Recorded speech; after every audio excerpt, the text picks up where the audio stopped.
Hey everybody, I'm B and I'm playing Violet. Hi, I'm Alex, and I'm playing Cyrus Eldemar. Hey guys, I'm Sarah and I'm playing Cynder. Hi everybody, my name is Juno and I am playing the Ashen One. Hey guys, I'm Hubelio and I'm playing I'm the Dungeon Master. How's it going? Do we have any announcements we want to go over today, Sarah? Sure. Okay, I don't have this prepared. This is all going to be off the cuff. So buckle up, buttercups. Let's go. We can bundle up. This is going great so far. Okay. All right. So we are getting a little bit more caught up on our podcast production. We actually just released episode 9. It should be out now. Maybe tomorrow. It's a little bit harder to tell because there is a lag of time between when I hit publish and when it actually gets published. So by tomorrow for sure, if it's not there already. And second of all, we still have our giveaway going on for this lovely book that has all sorts of fun-filled ways to make sure that you can properly torment your players. All you need to do to win this lovely initiative tracker is to comment on any of our YouTube videos between now and the end of this month. And as long as you are a resident of the United States, we will go ahead and ship that to you if you are chosen. We're going to have 2 winners, so stay tuned. All right. Thank you very much. And without further ado, let's get started. Okay. Hours of preparation, second guessing, forging new alliances, and tracking have led you and your party directly to Bonbrim, a wily man full of mystery and contradiction. This path you have traveled has challenged you to face your fears, sacrifice life and limb and dignity, but it has also brought you closer together. You can see facets of your companions, sides they hide from the outside world. You have been getting glimpses of their true nature. Through this journey, you have gone to hidden places, seen unnatural things, and now it seems that all paths you and your allies have followed have led you to one place, one bustling, cheerful place. As Kirk Talos's guards and Helen inch into position, everyone's eyes are on Bonbrim and Cynder as a squad of brightly festooned singers stride up to the middle of the hut. Everyone nearby hears over the diners the following. What's the #1 squirrel-themed buffet in all of Seagate? What's the place the whole family can get their squirrel fix taken care of? Got a hankering for some good old-fashioned squirrel? Well then, come on down to the Squirrel Hut, the best all-you-can-eat buffet in the Shallows district that specializes in, you guessed it, squirrel. When you don't want rat or cat or goat, when you'd rather eat than get on a boat, it's the best place to eat rodent meat. Yeah, the Squirrel Hut can't be beat. If you'd rather eat a fancy dish and can't quite stomach all the fish, then make an offering to your gut and stop on by the Squirrel Hut. Bonbrim continues eating contentedly. Welcome back, friends. We rejoin the action directly in the Squirrel Hut. I just have to say, I hate how well you did that, Chubbs. Yeah, and then how dare you just go from that, like, directly into narrating, back into narrating like it was nothing. I'm very suspicious for sure now. Yeah. I cast Fireball at 10th level. That was my first thought as well. God. My second thought is that I am very suspicious, so I'm going to pop Oz up about 50 feet overhead real quick, and have him circling, because the last thing we needed was a musical number. Now I am afraid.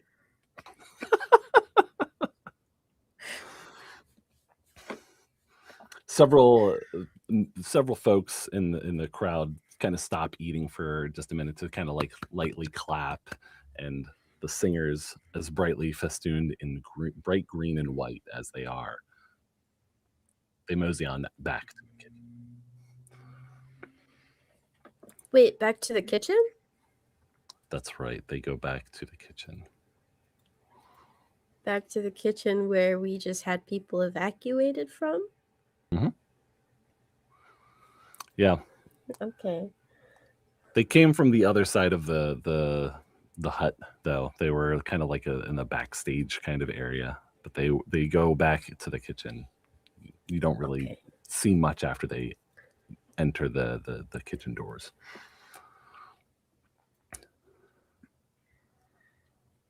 So at this point, we've had some time pass where Cynder was trying to entertain and or stall, so our allies could get into place and get people out. Some people out? Question mark. And after this lovely little bit of music, this unexpected delight, at least from a player's perspective. A romantic serenade for your date. Stop! You're only 3 hours away from me, Juno. I will find you. Yeah, okay, fair enough. So my question is, without like really turning around too much to where I would be obvious, can I kind of scan the area and just see if it seems like everything is in as much of a place as it's going to be? Yeah. What are you looking for at the moment? I'm looking to see if we have our known people, our allies, guards, people, positioned wherever we had discussed. If it looks like there are what I can presume, question mark, to be civilians who might still be there. Things of that nature, like just in terms of stalling and or musicals, like how close are we to having all the pieces on the board where we want them? Make a perception roll. Okay. No, that's not terrible. That's a 14. Okay. You remind me of where everyone is situated. I believe the Ashen one is directly behind Cynder, like almost in a straight line behind Cynder towards the edge of the hut. I'm at a table resting my head in my hand, fist, like by the front door. Okay. And Violet, where's Violet at? I was directly behind Bomb Brim, about like 40-ish feet back. Okay. And where is Cyrus? I am at the table directly next to Bon Brim's, so directly behind him, basically within arm's reach. Okay. So Cynder, you definitely see Violet and Cyrus. And you can also see there's a group a little bit to your left, like over Bon Brim's right shoulder. There's a group of guards speaking with some folks on the edge of the hut, kind of opposite side of where the Ashen one is. It doesn't really seem like they're getting people to move very much, though. People are just really digging into that squirrel. Right. If you say so.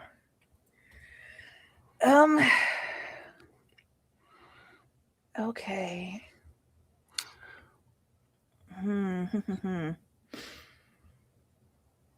I could be direct. I might be direct. Okay. Putting the skewer down, because she is not partaking of the squirrel meat in particular still. Thank you, Jubs. She's going to just set that down and just look directly at Bombrim. All right, so I think we need to talk a little bit. Well, yeah, I think that was the idea. I'm going to try and talk. I'm going to try and be a straight shooter right now, all right? So, what I've learned about you since we last encountered each other is that you are a bit more than you seem. All right? I think you're special, too. 1d4 psychic damage to the player. That's not... I've been called that quite a lot, and let me tell you, it's not always... Anyways. So, there's more to you that's going on. I know that you have allies. And I also know that there must be some people that you care about. Don't answer that. I don't need to know. So, rather than have any sort of altercation break out here in this lovely squirrel hut, how about we prevent that and we just have a civil conversation, and then you come with us and we can all have a nice and relaxing evening without any sort of drama. How does that sound? Well, I'd relish the chance to have a conversation with you. You're having one. We're having a conversation right now. I guess that's right. She just blinks really slowly in his direction.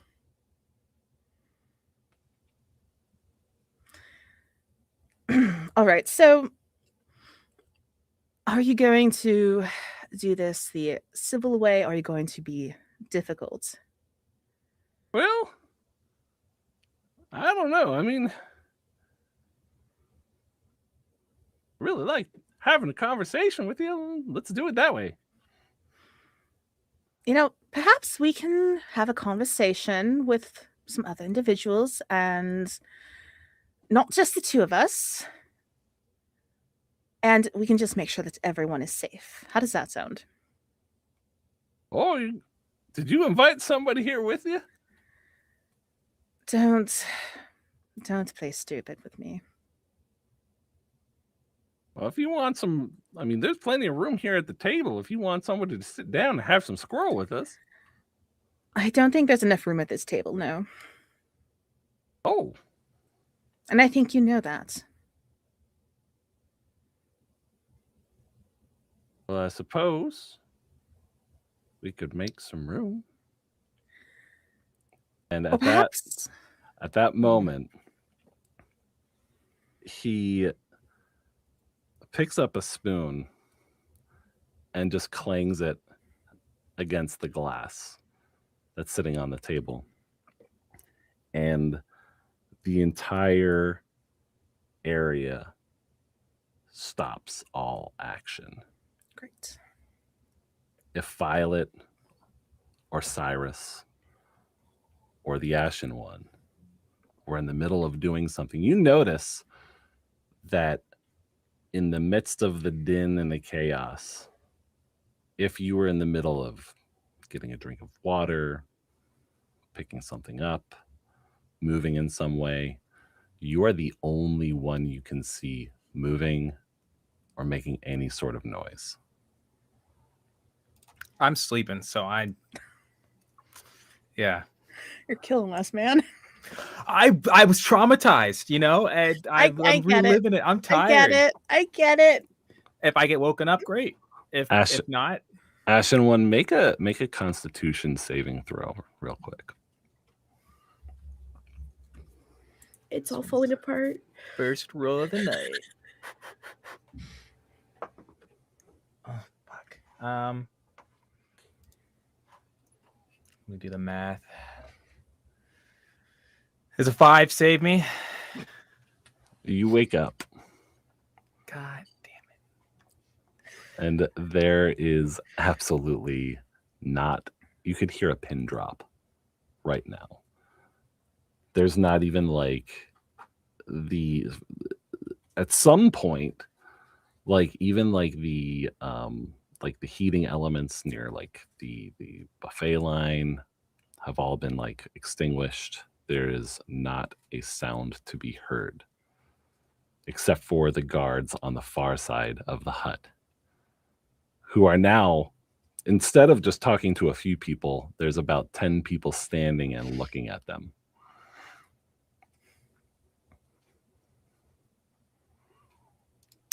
I want to remain like perfectly still, you know, like I'm just gonna open my eyes, but I'm not moving. It's like I'm not going back to sleep. I ain't going back to sleep, but I'm not moving, you know. It's kind of like a weird, like, I don't want to say predatory instinct. I just hate the word predatory. But yeah, just like just like an inset instinct of just like just don't move. Like something just feels weird, almost animalistic.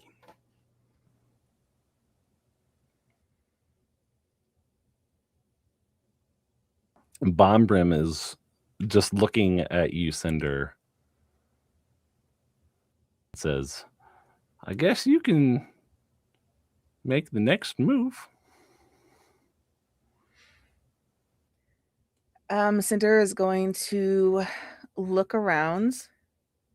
Probably, I mean, she's not doing like the full owl turn or anything, but she's getting a bit more range on her glancing than she did previously, because now she's not trying to be subtle. That cat is out of the bag. And just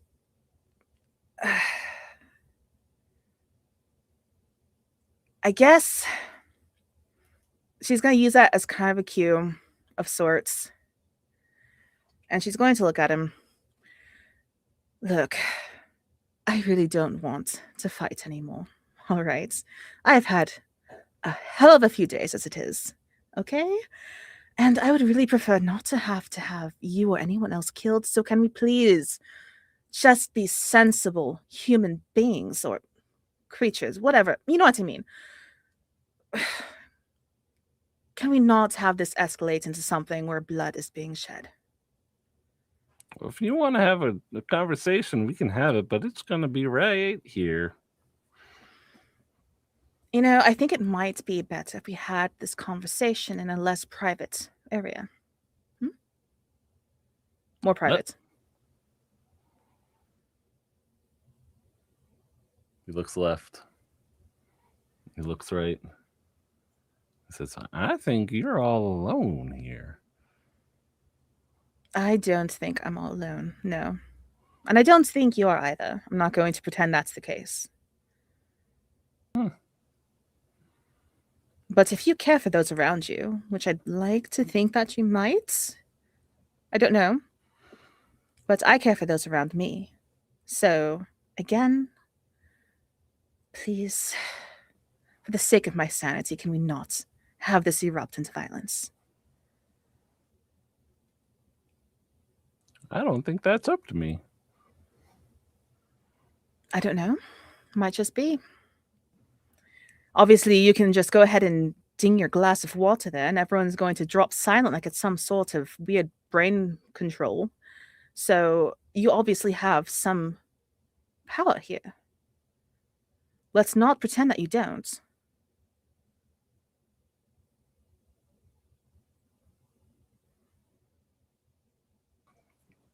On the edge of the hut, you hear some dishes fall to the floor as some of the guards try to grab one of the people that's standing up.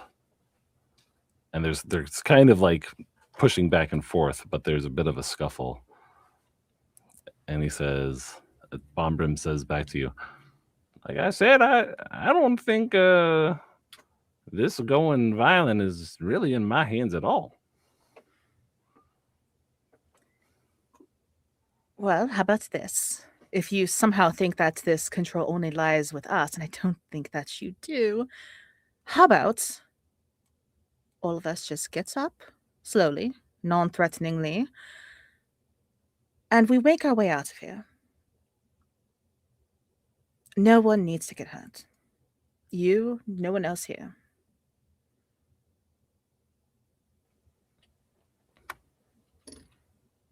Who all's with you right now?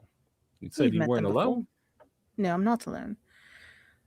I've got my companions with me and a retain of guards who, well, we'll see what their metal is made of, I suppose, if it comes to it. But still, I would prefer for it not to come to that.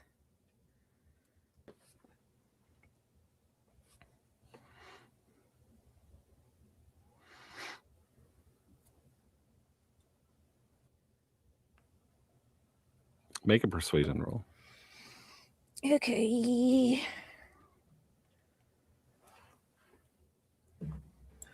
Pick your dice wisely. It's too late. It's too late. It's too late. That's a 13. Is there a squirrel advantage because they took a nibble of squirrel? I did and- not, though. I did not. I'm trying to help you out, and you're really I just will throwing it not on. sell my integrity out. Is for there advantage. what is it? A Sinbrim? Is that what was said? No. Is that what being put out there? A Sinbrim advantage? No. If you want to take a bite of squirrel, I'll give you advantage on the roll. Listen. I'm not saying that my character is perfect. In fact, she is very not perfect, okay? But she has this thing called integrity. Okay? That Eat the little damn squirrel. That squirrel kebab stays on the plate from whence it came.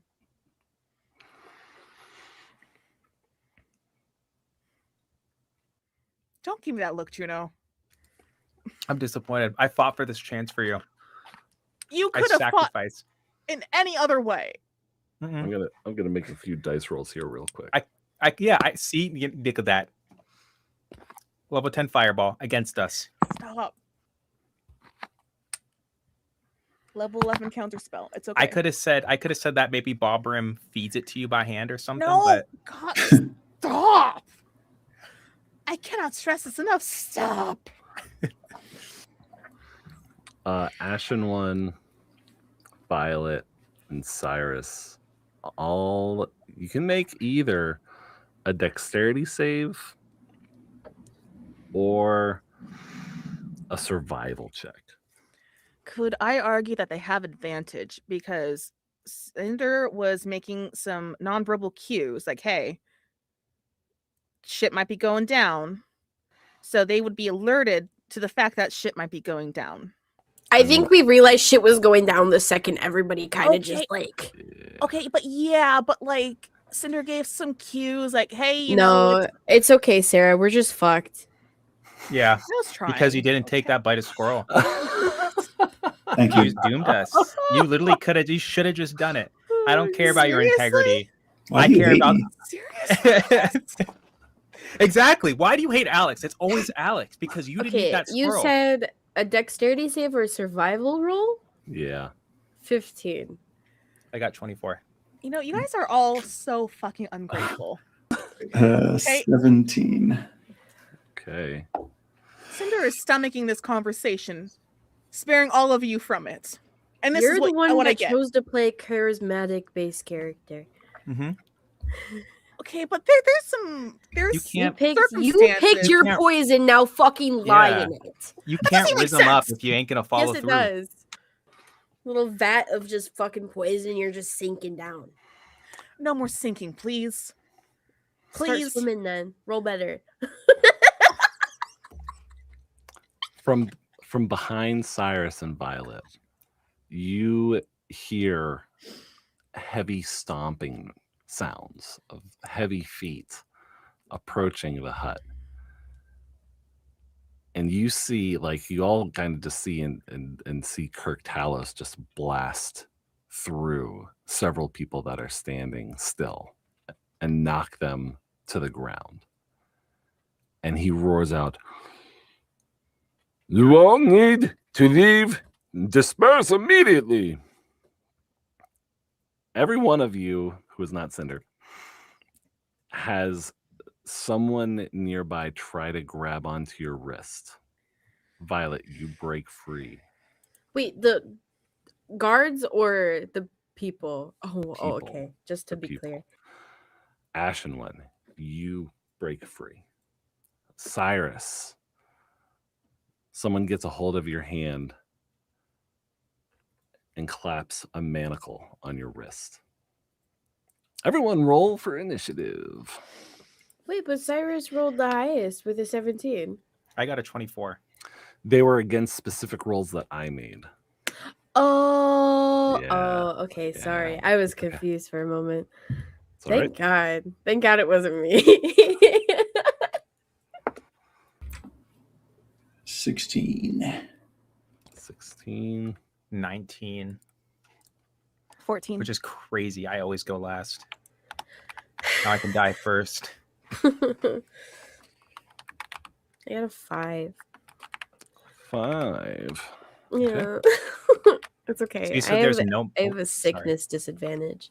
A sickness. You're just sick as fuck. I'm just so fucking sick. So there is not a map for this. Not at the moment, no. That's all good. Ooh, okay. Okay.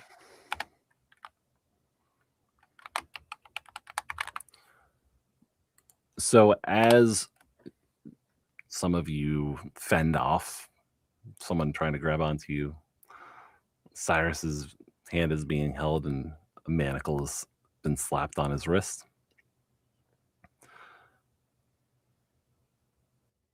The tension has broken, and kind of like a film of water over like the meniscus of a full cup of water, like it just spills over, chaos erupts.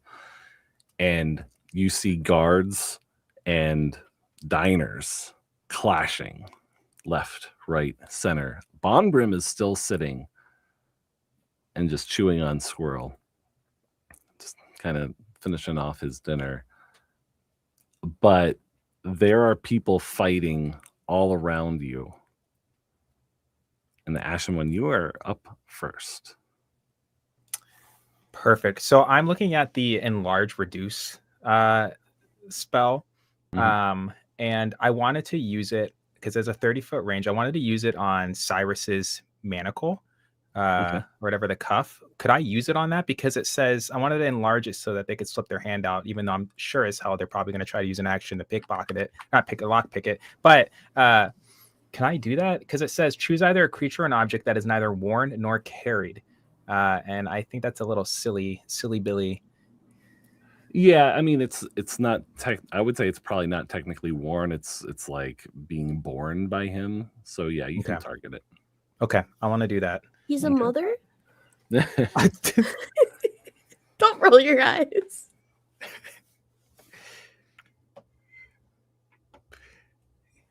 And just to clarify, I want to enlarge it. Okay.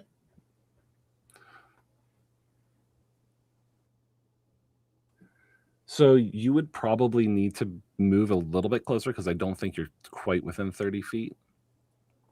But at this point, like there are guards around you, there are people fighting around you, and the guards have stepped into the point where you are no longer like really the focal point of these diners. Like they're kind of fighting the guards that are pressing in on all sides on them. How much more would I have to go to move? Because I thought I was close to Cyrus. I'd say probably about 15 feet. 15 feet. I will do that then. Is there anybody directly like that I would be? I guess it's hard to kind of picture this in my head where everybody is. Would there be an opportunity of? No, it's an all-out melee. Like you're kind of just like pushing past people at this point. Okay. Just like, excuse me. Yeah. I'm gonna go 15 forward, and then I will use that enlarge on the cuff. Okay.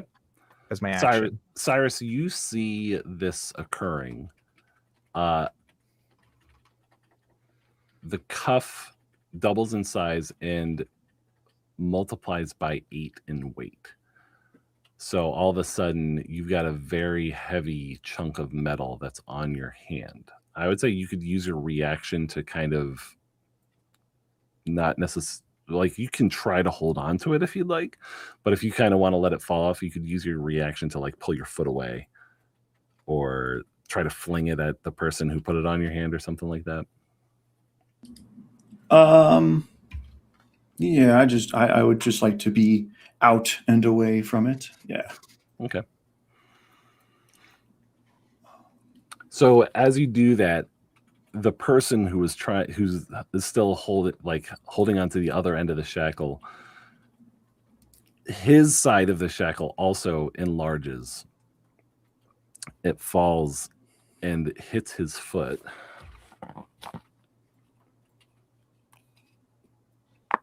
Deals a little bit of damage to him.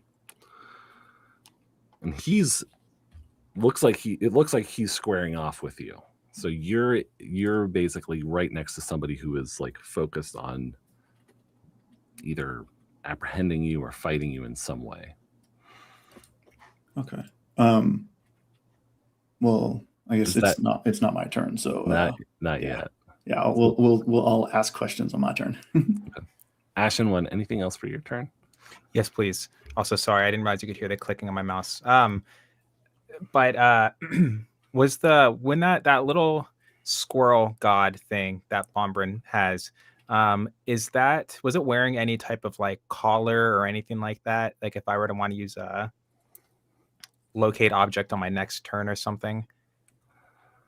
He did not have any sort of he didn't have like a tiny suit on or anything like that. No. Okay. How far away am I from Bombrin? You're pretty close. I would say you're probably like within 10 feet of him.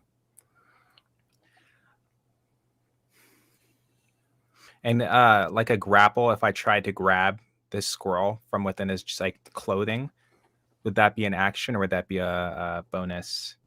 It would be an action. At the moment, you don't see the squirrel. Okay.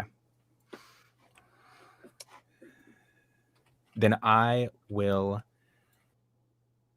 end my turn there. Okay. I think that was a good point to end it at. All right. It is Bombrim's turn. And he's just going to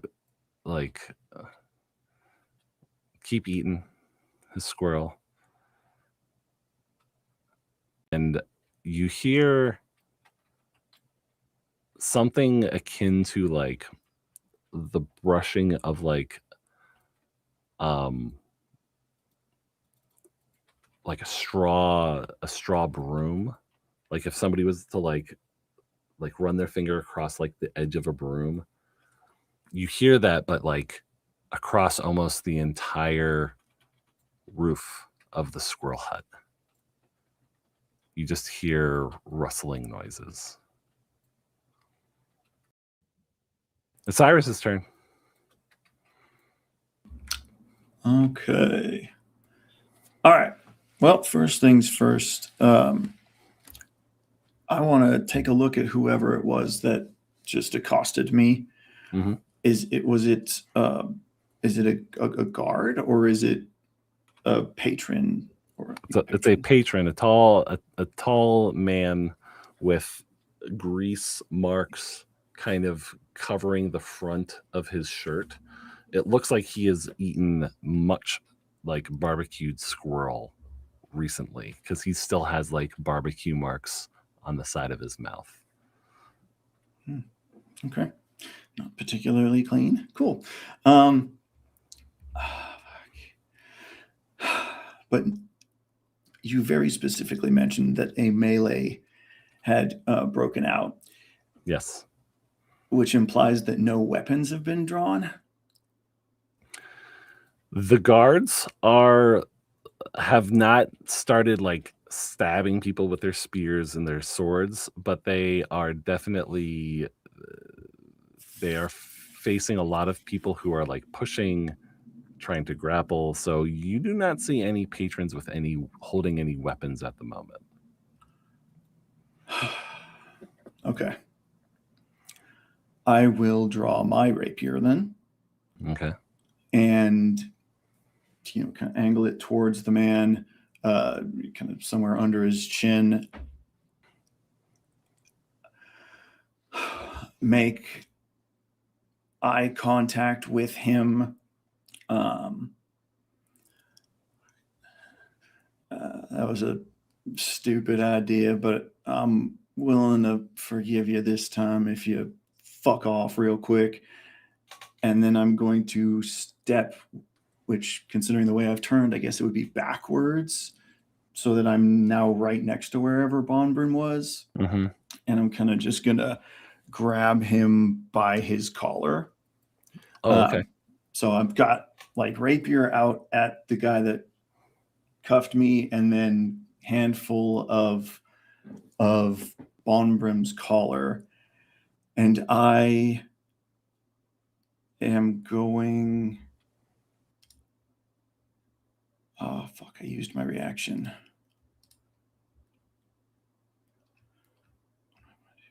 I'm gonna hold there. I don't want to draw first blood. For once. Are you looking to grapple Bonbrim at the moment?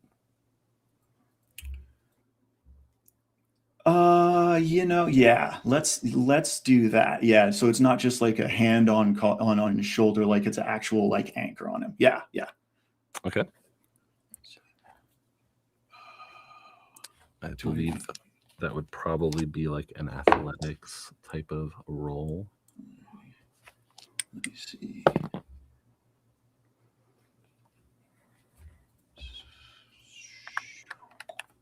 Uh, 16. If I roll. Okay. Bonbrim rolled an 18 plus 1. All right. Okay. He's stronger than I am. He reaches his hand back, and like as you like try to grip around his collar, he just like grabs your hand real quick, jerks it towards him, and pats it a few times.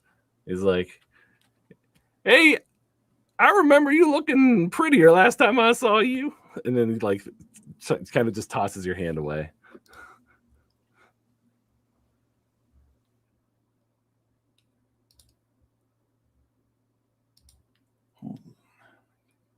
Damn it. I can't use my bonus action to now draw first blood. Anything else for your turn? No, I'm going to stay there. Cynder, you are up. Okay. There is definitely a dark look over Cynder's face. This is the look of I fucking had it. Epitomized. All over her features. She's over this. She's done. She's had a hell of a day. And it's not getting any better. And she's just embracing that now. She is going to stand up. She's going to take a few steps back, however much she's allowed to, without tripping and dying. She's going to look at Bonbrim. You really just should have fucking come with us and not caused all this fuss. And she is going to cast Hex on him. And then she is going to cast Eldritch Blast on him. All right. She's done with this. Let's see if my dice agree. They probably don't. Yeah, that's only a 12. Does a 12 hit our squirrely friend? Nah. Ugh. Okay, now she's just angrier. All right. Okay. Oh, would you like to, I believe you get to choose one ability while he is hexed? Hex the dex. Hex the dex. All right. Thank you for reminding me. Mm-hmm. All right. Anything else for your turn? What's around my nearest like, are there tables, chairs, people? There is a table behind you. Like as you're backing up, you're backing up into another long table, and the people that are at that long table mostly got up to accost some guards that are a little bit closer to the edge, so that you're in a little bit of a pocket next to the ashen one, where Okay. there's no people immediately standing. Okay. All right. She will go ahead and stay next to her good friend. Okay. And I guess pass the turn. Right. Violet, it is your turn. Is there a place that I can get where I am within 30 feet of every single one of my party members? Yeah, definitely. Like Yeah, you could okay. move like maybe 5 or 10 feet and get to that point. Okay. I will move that 10 feet and I am going to cast Bless on everybody but myself. Oh my god. Sorry, it doesn't feel good only having 2 spells. Yeah, so I'm just I could cast. No, I'm just gonna cast it level 1. Yeah. Same thing as before. Those like spectral hands meet your guys's to give that little bit of physical assistance. And that's for it's a D4 for attack rolls or saving throws. Thank you. You're welcome. Anything else for Violet's turn? No, I can't do anything. That's it. I'm passing my turn. All right. At the end of the round, I'm going to have everyone roll a D20. Everyone? Yep, all 4 of you roll 1d20. Okay. Just flat roll. Yep, just a flat roll. 18. 13. That's a 1. A 1? Oh no! Don't respawn that way, Jobs. What do you mean? Oh no. Five. Don't respawn that way, Jobs. I got a 10. A 10? Okay. You've just rolled for the guards. I am rolling for the patrons, and I've got 3 D20s and 1 D12. So. Who did I just condemn to death? Those cancel out.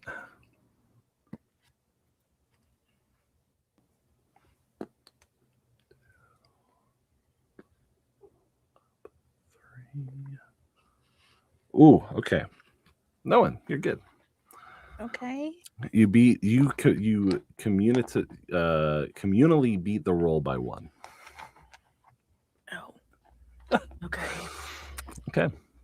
So as this melee kind of continues, you see a guard like slice into somebody with their sword, and you see patrons like grabbing forks and knives and some larger wooden skewers, and they are starting to fight with weapons. But it does look like the guards are holding ground, and you do see Kirk Talos kind of just charging through a group of people and bowling through them. Not necessarily heavily injuring them, but more kind of like just like a bowling bash of like they're scattering like bowling pins around him as he's charging through them, because he is quite a large fellow. Ashton, what? It's your turn. Perfect. What's the status on Bombrun again? He's still sitting and eating as he tosses Cyrus's hand away. Perfect. All right. So I don't see. Can I do like a survival like roll or something to see if I see any, or maybe perception to see if I see any like lump, like a moving, twitching lump, like an animal, not like he has like lumps, but like an animal, like a squirrel in his clothes. On Bonbrim? On Bombrun, yeah. You could. I would say this would probably be like bonus action territory. So you could expend a bonus action to make a Investigation. Investigation. Ooh. Plus, let's see, what do we got? Something good, I hope. Oh. Yeah, I'm not that intelligent. 15. Okay. So you get a really good look at him, and it's really strange because you remember seeing the squirrel kind of like scurry around inside his pocket and like around him, and there is nothing. There is no movement, not anything happening on his person at all. He ate the squirrel. Yeah, maybe. No, the squirrels could be some huge, horrible monster that's going to try and eat us, obviously. Oh, gosh. What do you think's on the roof? I know. Oh, yeah. I wanted to grab the squirrel so I could threaten him with it, but there's no squirrel to hold hostage. Fuck.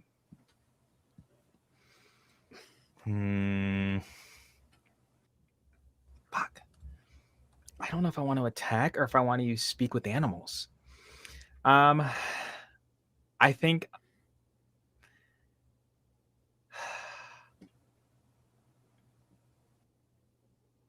what if the squirrels are inside the people that we're fighting? What if the squirrels are controlling the people? Sorry. Anyways, I'm gonna use speak with animals. Okay. I'm gonna cast that. You can speak with animals. Yeah. Oh fuck. I'm so scared. Because I'm afraid I'm gonna say something and like an armada of squirrels are gonna come falling out. I'm just gonna say all hail the squirrel god. You hear the sound that kind of like reminded you of like a bristling broom, like a finger bristling through like the spokes of a broom. Like you almost hear, like you think you hear the word king. King. Okay, I can work with that. Yes, but why be a king when we can make them a god? Surely we are tired of Bombrin's idle chatter when there is better dedication that can be made towards the Squirrel King. There's no response. Damn it. Fuck. I thought that would work. Crud. Well, think on it, and maybe it's time to choose a new ally who can help make the Squirrel King truly powerful and successful versus this man here who sits here eating your own kin instead of helping them rise. Is that it? Is that your turn? That's it. That's my turn. I'm done. So it goes to Bombrim. He looks up at you and he says, "You know, you might be speaking their language, but you're not really speaking their language, if you know what I mean." Well, it's better than eating them. Have you tried it? And he holds out a skewer to you. I will not taint the promise that I have made to them with this. You sit here eating the very kin that you wish to protect. I don't know if you're really speaking their language at all anymore. Fuck. And that's it for Bombrim's turn. The noise you hear from above is it's audible, but it is not like an overwhelming noise or anything like that. It's just barely, you can still hear it even though things have gotten louder between the patrons and the guards. So I can't roll I couldn't have rolled like a persuasion or anything for that. You're getting the feeling that if you catch the right vibe, you may be able to exert some influence there. Fucking Gen Z squirrels. It's all about vibes. Okay. All right, Cyrus's turn. Okay.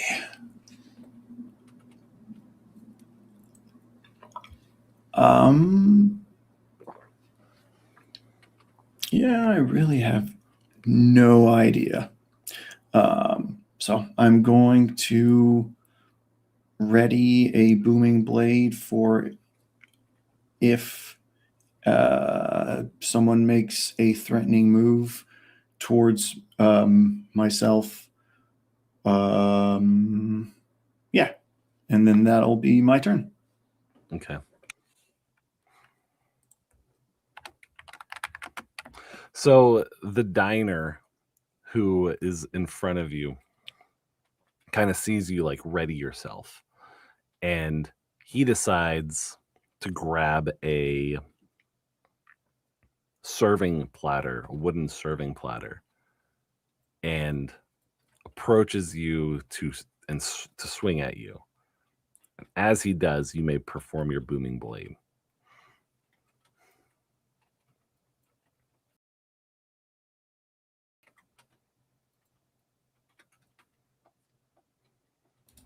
That is a 19 to hit. Hits. Okay. Thank God. Oh, max 13 damage.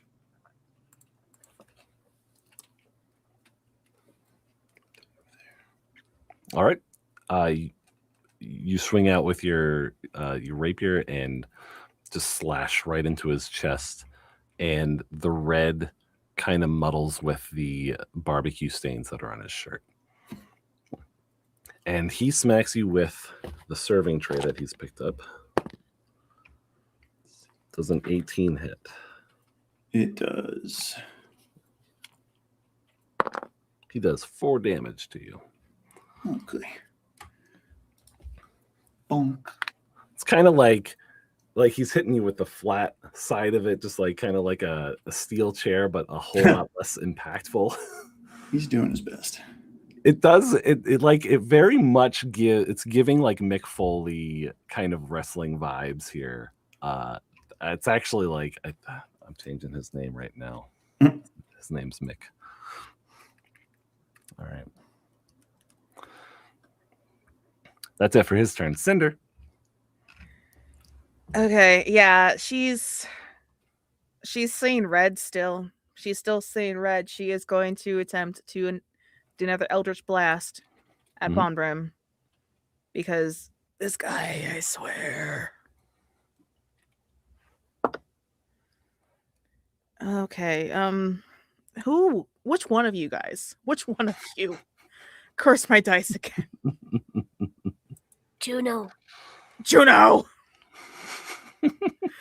Flies. God damn, this is killing me inside. That's another natural one. Different dice. Ooh. Okay.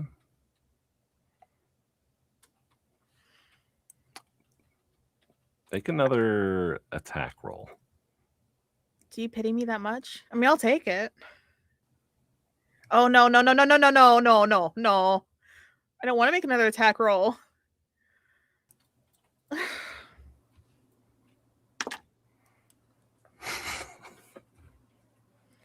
That is going to be 15. It misses. So Misses, right? if I roll a 1 or a 2, this is going to target Cyrus. What? A 3 or a 4, this is going to target Violet. Or a 5 or a 6, this is going to target the Ashen one. And it is a 1, so I believe that misses.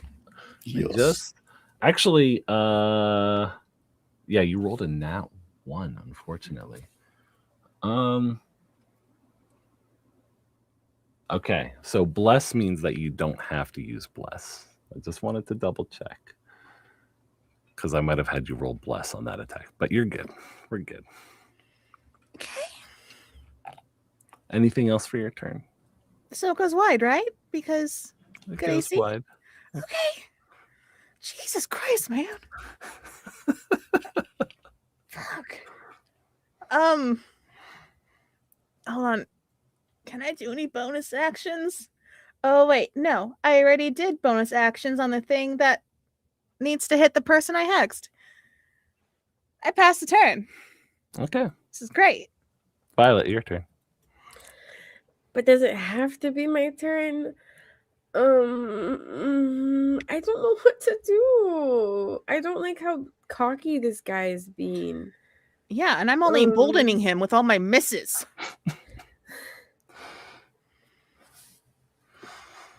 Can I take a quick look to see if I can find Helen? Like, what is she doing? Because when we had the conversation before, I was like, your arrow will be our sign to start swinging, but we're all swinging. Yeah. You look back behind where the Ashen One was at the beginning of all this, and you see a silhouette just like narrowly above a nearby house. She's on the rooftop of a house, and you see her wielding a bow. Does she look like she's ready to pew? Yes, yeah. It looks like she is lining up shots on the patrons that are nearby her. Yeah. All right. Okay. I think today's the day, guys. I'm getting really annoyed. And by me, I mean Violet.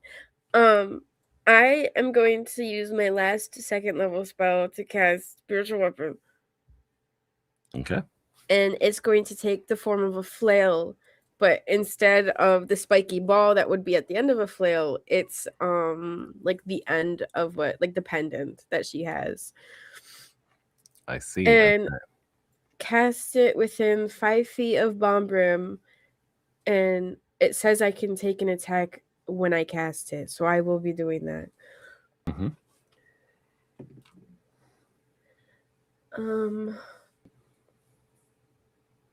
Oh shit! Wait, is it plus my spellcasting modifier? Sorry.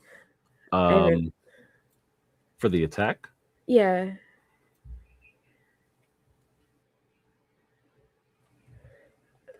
I believe so. Let me take a look here. It doesn't say.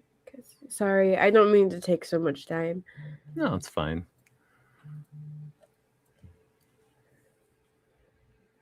Yeah, it's gonna be your spell, even if it's like that makes way too much sense to be your spell casting modifier for your hit bonus.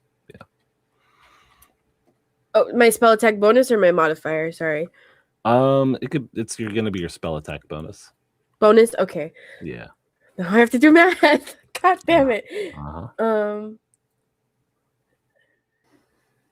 19. That's a hit. Okay, great, wonderful. And then it's a D8. 1d8 plus my spell attack modifier. Okay.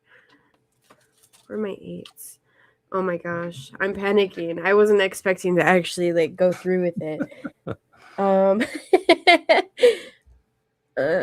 10 points of force damage. Okay. So nice. this you swing this thing around in midair, it smacks him square in the back, and he drops his squirrel skewer. He looks up, and for a second you're not sure if he's gonna glare, but he just smiles and picks up another squirrel skewer. Yeah, this guy is fucking pissing me off.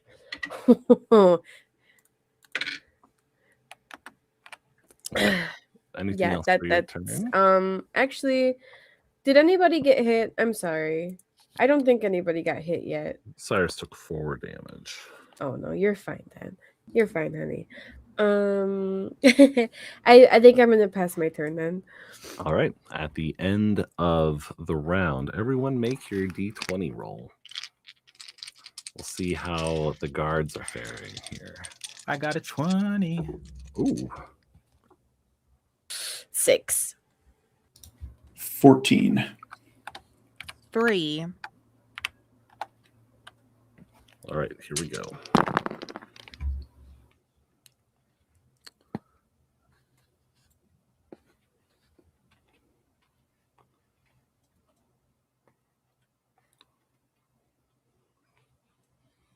You know, Sarah, if you need help picking out like good dice, I could offer some of my professional knowledge.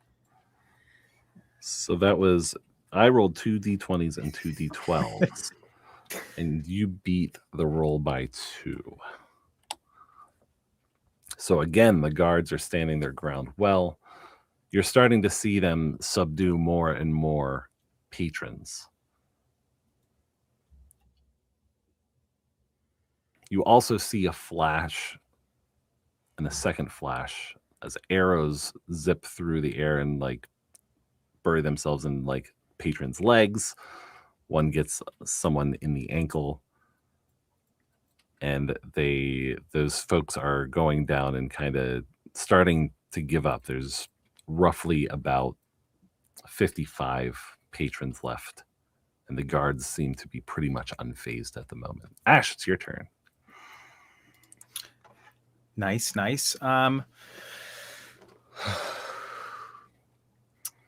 This bomb brand fella, I can't tell if I want to sit down and finish the date with him or if I want to try to apprehend him.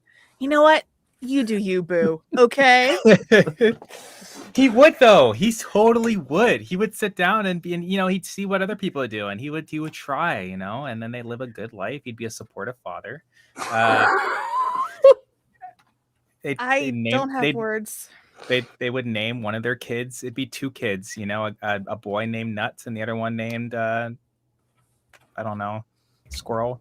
Berries. Berries. Yes. Red squirrel and gray squirrel. But anyways,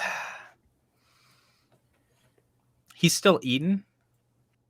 He is currently still chewing down on some squirrel skewer. How many skewers does he have? 6. 6.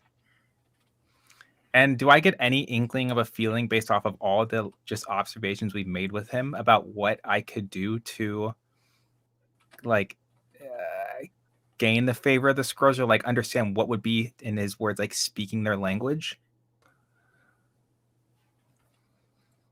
You get the feeling that if you are trying to communicate with something up in the rafters of this hut, you're not seeing anything currently.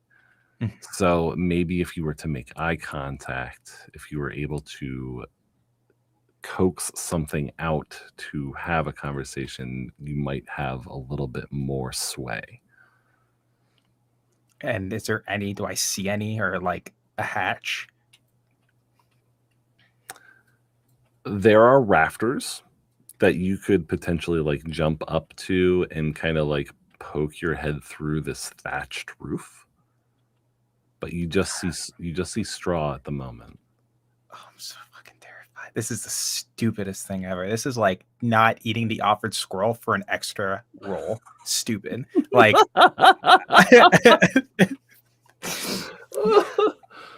it's gonna be a shirt.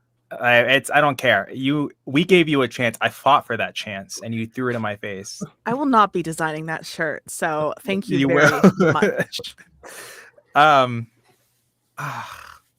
And how was the fight in terms of like, just if you like laid out everything? We're kind of doing good, You're doing quite well. Yes. Perfect, because I think the worst thing that the Ashen one could do is potentially get involved with this, because they're just going to get down, unless of course it actually is turning for the worst. Mm-hmm. I want to climb up there and potentially unleash an armada of squirrels on us, but I want to climb up there. So I don't know what you need me to do. I don't know how high the rafters are, if I need to stand on a table or do that, or if I need to climb up the wall. I would say you could probably climb like on top of a table and jump and grab onto the rafter and pull yourself up. So it would just be like an acrobatics roll that you could make. Not extremely difficult. Mm-hmm.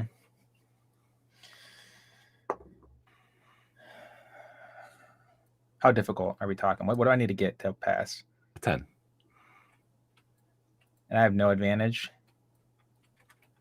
No, not right now. Wait, but what if I kiss Bomberin first? You have a D4. You do have a D4. Oh, I do have a D4. Oh my gosh. Okay, then I got a 10 on the dot because I got a 4 and then I have 2 for my acrobatics. So as you climb, as you jump and reach... We still got to roll the D4. That's true. Damn, I got my hopes up. Oh no. I got an 8, so... Okay. So you jump and grab at the rafter, but you're not... your hands slip off before you get a hold of them. And spider climb has nothing to do with that? Do you have spider climb? I do have the spider climb. Allegedly. Okay. This is over the table, so...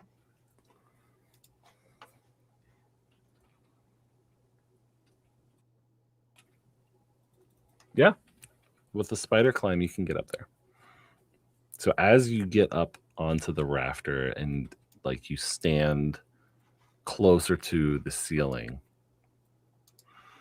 you hear through the straw like little whispers. The king is near, the king is near, the king is near, the king is near, the king is near, the king is near, the king is near. That's so terrifying because it's so terrifying. And Bomberin can't be the king, correct? Or is this just a really obvious thing? Yeah, of course, and yeah, Sean wouldn't pick up on it because takes life at an interesting pace. I want to ask him. I want to say, who is the Squirrel King? He feeds us, he feeds us, he feeds us, he feeds us, he feeds us, he feeds us. And what does he feed you? Our brothers, our brothers, our brothers, our brothers. What if I told you that the Squirrel King himself held more nutrients, more flavor? He feeds us, he feeds us, he feeds us, he feeds us, he feeds us, he feeds us, he feeds us, he feeds us. But imagine the feast you could have. We feast, we feast, we feast, we feast, we feast. Yes, you should. The Squirrel King would obviously wish Hail to the Squirrel feed King! you. Hail the Squirrel King! You should immortalize him in your stomachs. Hail the Squirrel King! Hail the Squirrel King! Hail the Squirrel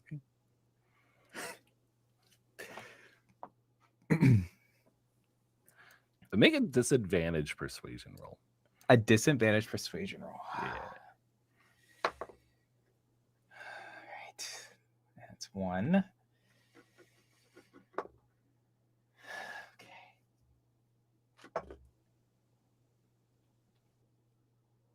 11.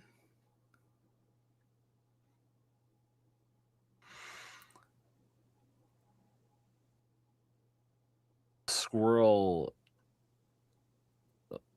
dives out of the thatched roof onto your shoulder.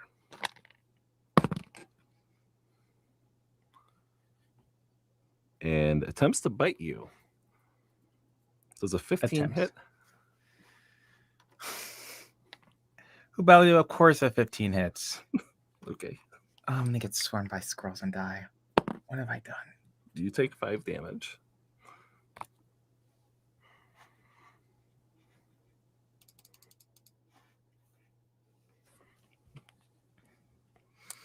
And it is going to attempt to leap away. You may make an attack of opportunity if you wish. Kind of just want to grab it, but You could grab it if you want to make like a grapple check or something to hold on to it. You could do that instead. I would say that. I would say, and because I'd say my hands are pretty scarred and like calloused, you know, so I probably could get a good grip without getting my fingers chewed off too badly. Yes. What would I roll for that? That would be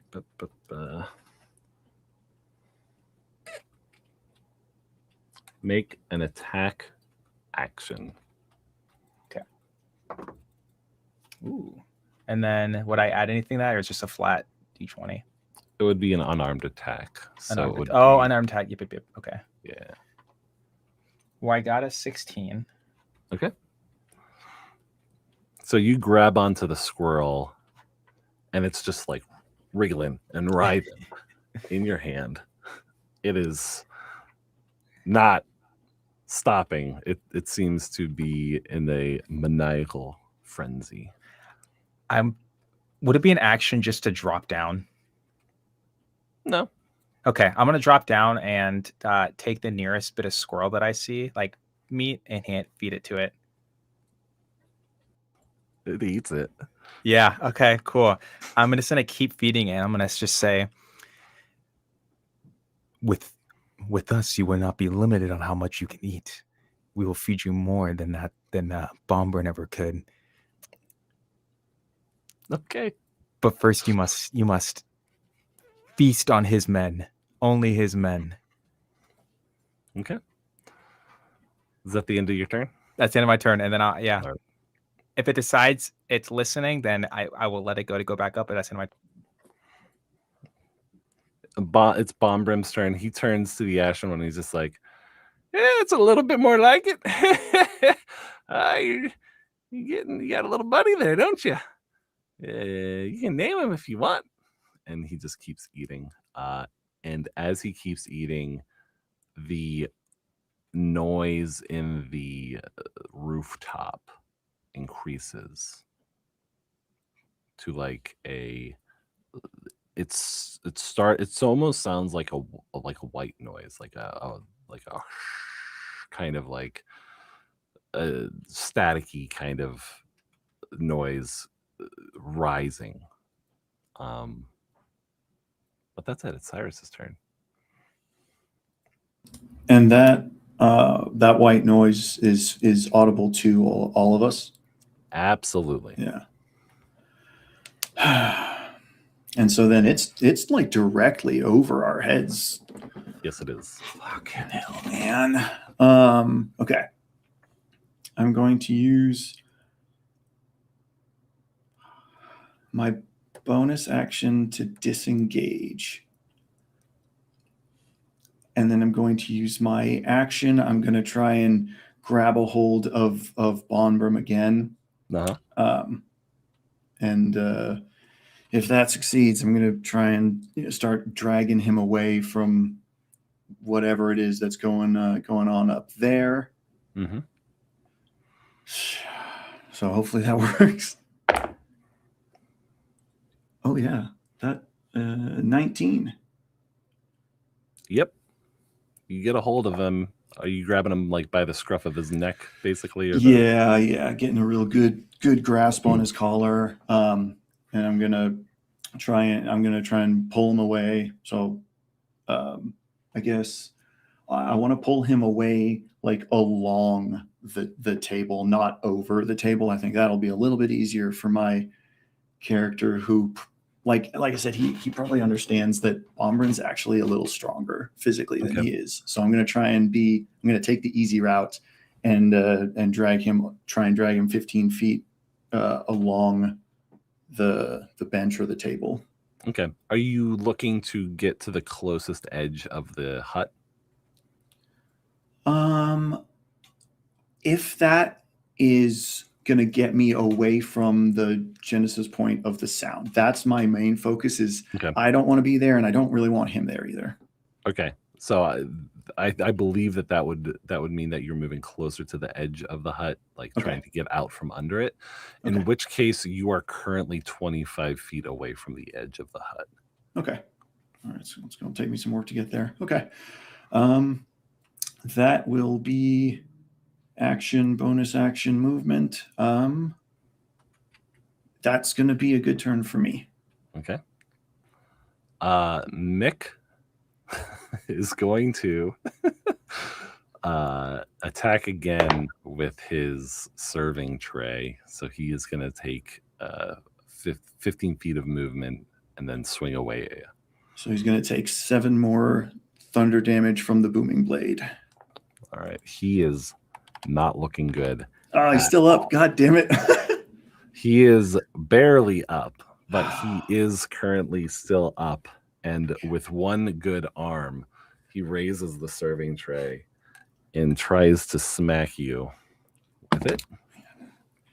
I don't think a 6 is going to hit. No, sir. So that's it for him. Cynder, it's your turn.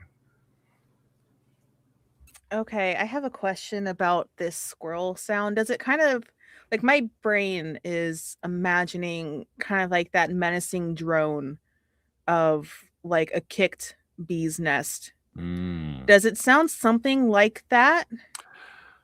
So it does kind of sound like that. And you are getting very slight hints of like a Doppler effect where like the sound is moving kind of around the midpoint of the roof. So it sounds like you hear it like the pitch bends downward for a second, it stays low, and then it like kind of like pitches back up. It sounds like it's getting further away and then closer back to you. Does it sound aggressive? It definitely sounds more aggressive than when it started. Okay. I'm going to make a lot of friends here today, guys. You know, I'm sorry. Just eat the fucking squirrel. No! We're not eating the squirrel. That ship has sailed. Okay? Okay. We're not eating the squirrel. Now would be the perfect time for Hubelia to be like, I will end this whole scenario if you just eat the squirrel. I don't think he will, because that'd be too easy. Gosh darn it. Okay. So hearing this weird circling chorus of angry squirrel sounds, presumably, she's going to divert her attention away from that asshole in particular. She's going to look at that roof in all its thatched glory. Yeah. And she's going to cast Create Bonfire. Okay. But she wants it to start on the end that's furthest away from her team. Okay. So Cyrus, I believe, is the closest one to it, even if he does have that one fucker in particular with him. But just so he has some time to get away in case, you know, it really goes up. Yeah.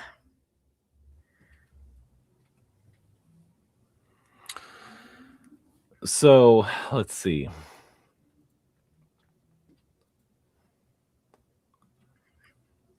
Don't give me a look, you know.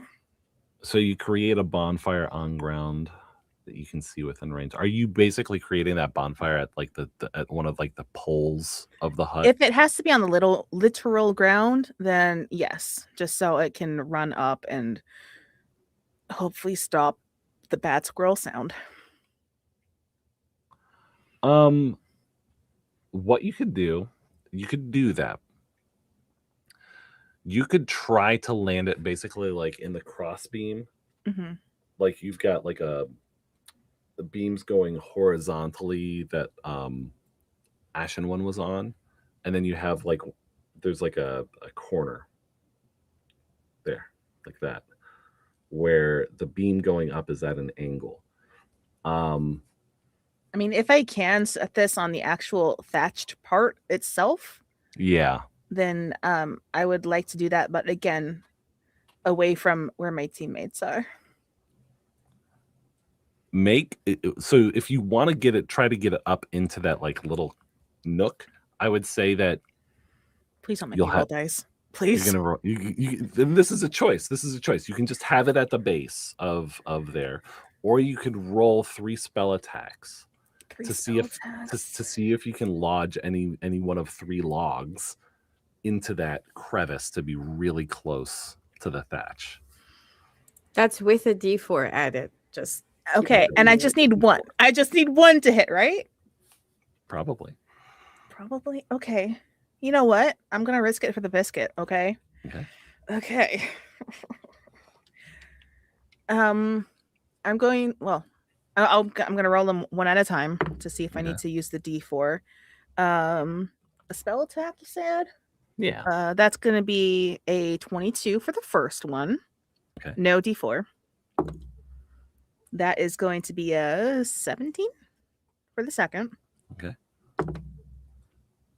And that's going to be a 25. Thank you, dice, for working for me now, I guess. All right. All 3 logs are very tightly secured in that little crack, and they start burning, and the fire is starting to spread to the thatched roof. I'm sorry, Ash.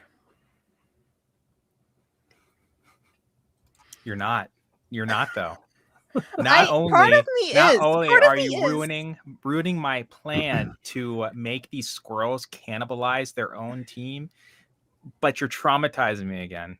I don't even know what's going to happen. I mean, I do. I'm planning it in my head now because it's going to happen, but look, I'm sorry. Cynder's in a current head state right now, and it's not good. We're all doing it for the plot, I guess. It's fine. Everything's fine. Is that Cynder's turn? She's gonna move a little bit further away from what she hopes to be an inferno pretty soon. So you're moving towards where Cyrus is dragged Bondbrim to? Sure. Okay. If that's in the safer direction, then yes. Yeah, I would say you're on the opposite side of the table that Cyrus and Bondbrim are on. So Cyrus is kind of dragging him along the one side, and you're facing both of them across that table. Okay. It's Violet's turn. Why did you have to make this place so flammable, Chubbs? That was a choice you made. It wasn't. I mean, he said hut. It has to. I mean, I can't go back on that. I guess. I hope you burn your primary feathers. No way. That's a crazy threat. That's fine. So Cyrus moved Bombrim and himself 30 feet away. 15, I 50. believe. Yeah. 15? Yeah. Perfect. I am going to have my spiritual weapon chase them that 15 feet. Mm-hmm. And I'm mad at this guy. I'm going to swing again. Okay. That's a dirty 20. I was able to do that one fast because it was one number above the other one. Take that, math. Okay, and then that's another 10 points of force damage. Man, I hate the fact that I can't do anything if I don't have my spells, and nobody's like, can you guys get hurt a little bit more so I feel a little bit more useful? Please. Okay, don't stop. Anything else for Violet's turn? I don't know, Jubs. Take a guess. Mm-hmm. I think I'm gonna follow them. Okay. I'll use my movement. So like as I'm hitting him with my spiritual weapon, I'll just follow them out. But that will be my turn.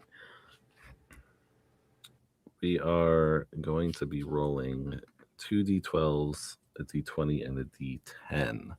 So everyone make your d20 roll. The guards are slowly winning. 12. 19. 4. We're back. 16. Okay.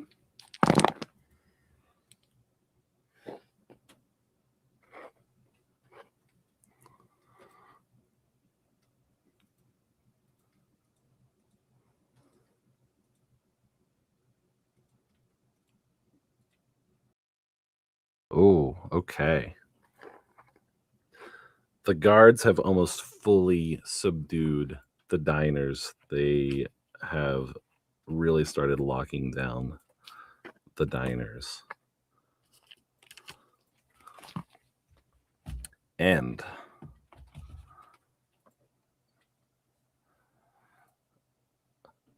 the fire begins to spread quickly up the roof.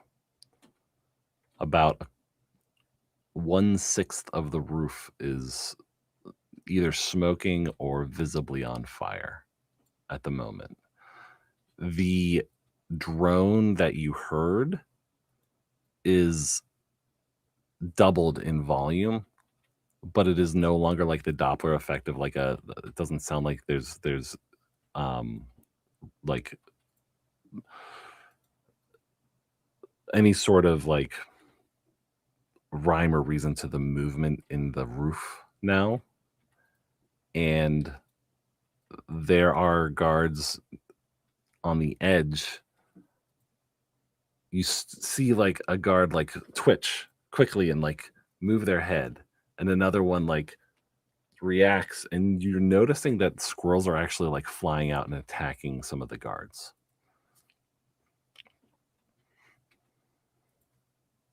It's Ash and one's turn.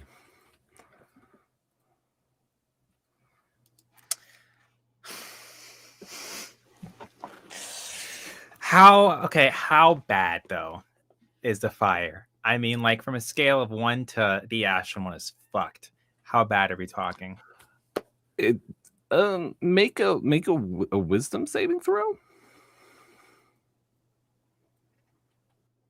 And you still have bless, by the way. Yeah, so you have that D4 you can roll on top of that. Mm-hmm.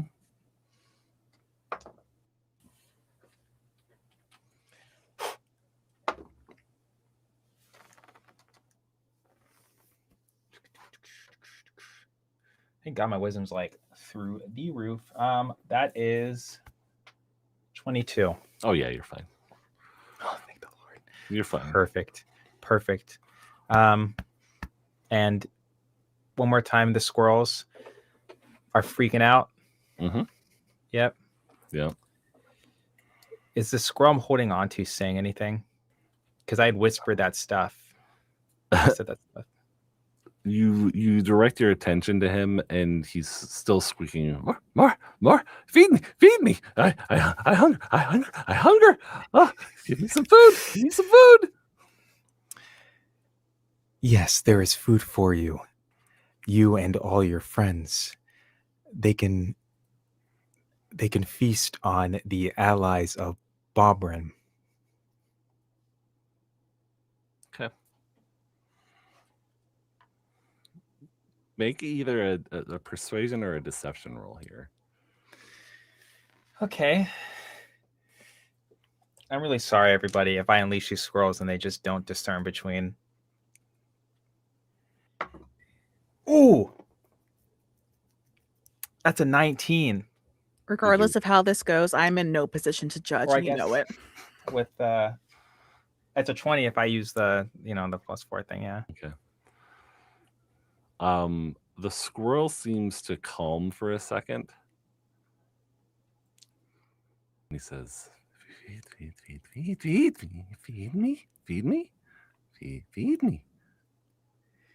Yes, on the allies of Bombrin. And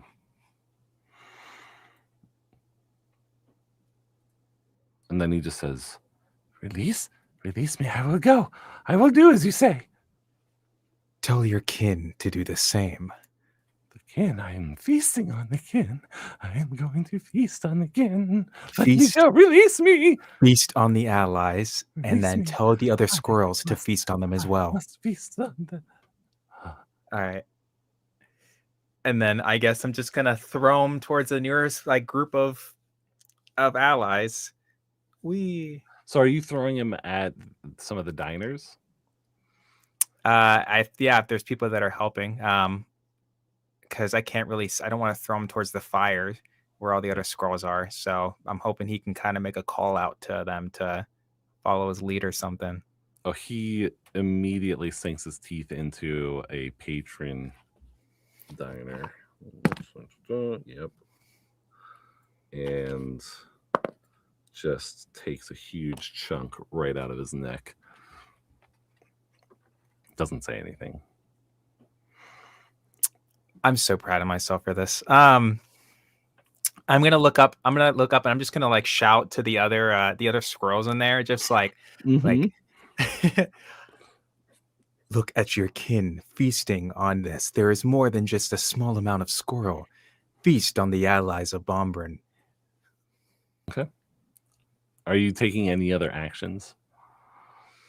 I'm going to try to head towards the exit because of the fire that is coming. Okay. Yeah.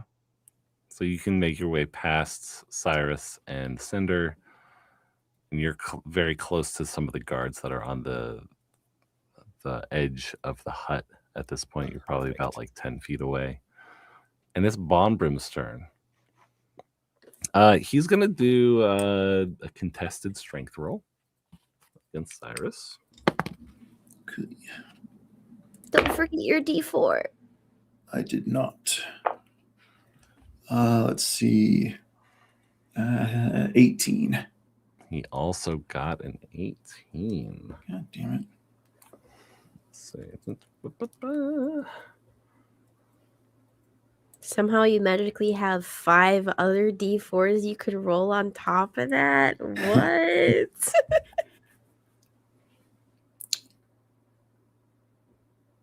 Now, do I have to use athletics or am I allowed to use acrobatics is the question.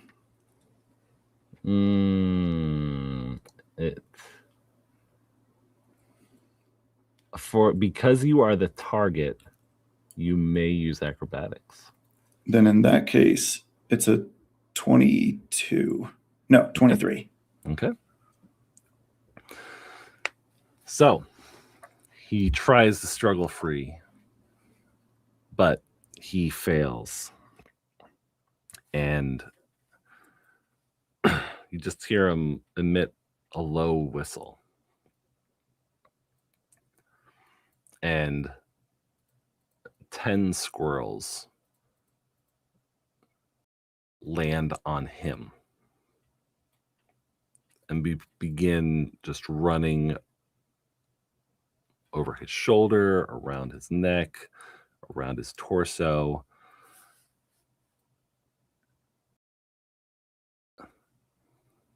And he just looks up at you and says, "You might want to let go of me pretty soon here, buddy." And it's Cyrus's turn. Oh, boy. Okay.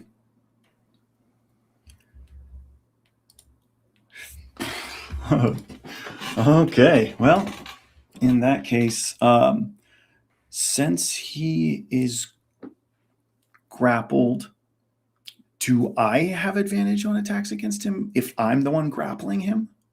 Yeah. Okay. Okay. I am going to look at Bonbrim and his squirrel friends. Shake my head. Yeah, I would have let you walk away from this, but I don't think you're very interested. And then we're going to give him the old booming blade. Okay. It's a 23 or 24, something.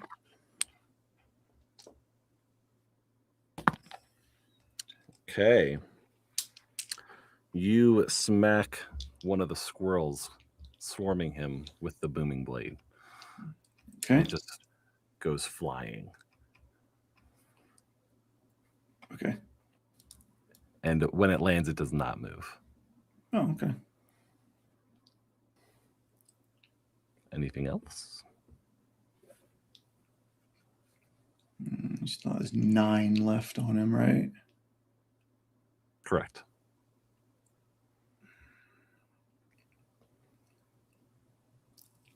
God damn it. I'm gonna take Bomber's advice. Slap in the face, disengage, and move back.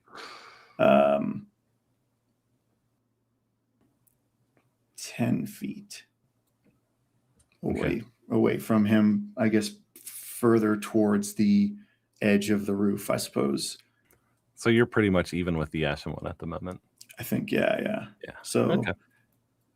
yeah. And then I'm just going to watch and see what happens next. Okay. As Mick turns with his serving tray, he raises it above his head as if to charge at you again, and he just falls over. And it's Cynder's turn. I really wish you hadn't let him go, Cyrus, because I was so ready to attack this mother with advantage. I was so ready. You get a D4 though. I do get a D4. And I also realize I have a thing I can use if I need to. So we're going to try and do a good old-fashioned Eldritch Blast once again. Thank fuck. Dirty 20. Without the D4. Ooh. You sizzle a squirrel Just a squirrel? directly in the face. If I use the D4, if I get higher, can I get Bombrim? I want him. I don't want the squirrels. Fortunately, it was a hit. It was a hit. Okay. Do I send this squirrel to see its creator? It falls to Bonbrim's feet. And he says, "Oh, Dashy, you're a good boy." You know, you might be able to save more of your fucking squirrels if you just stop this right now. I haven't done anything to you, lady. Then just give up, and we can all walk out of here. And that will end my turn, because I don't want to have like a full-blown freaking conversation on my turn. Okay. Violet, it's your turn. Once again, does it have to be? I feel so completely useless right now because let me just use my bonus action to hit this guy. That's all I can do.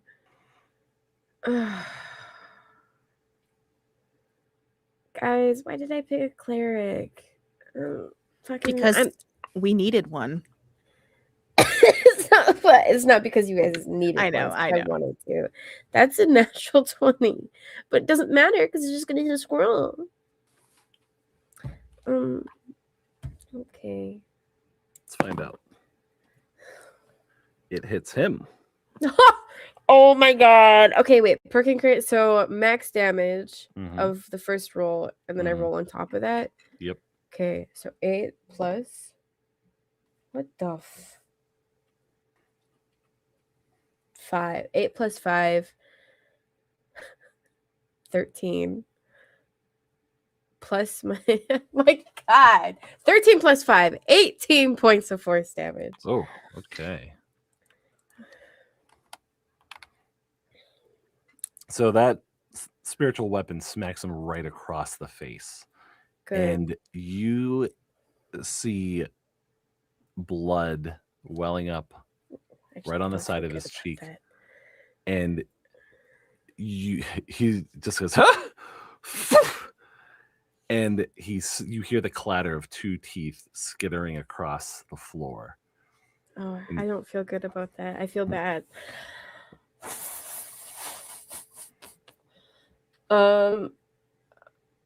Okay, I don't want to be completely useless this time. So I know it's going to be like overkill, but I'm going to go up to Cyrus and I'm going to use my 1 charge of my healer's kit to heal him.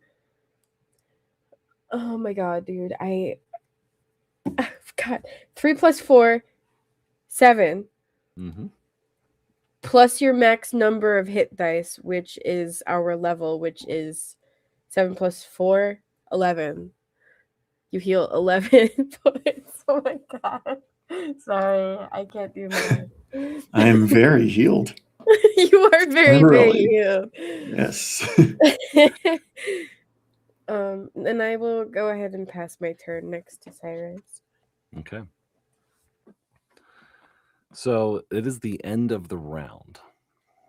and it seems like the guards have subdued and are leading out most of the patrons, and it seems like things are calming down on that end of things. But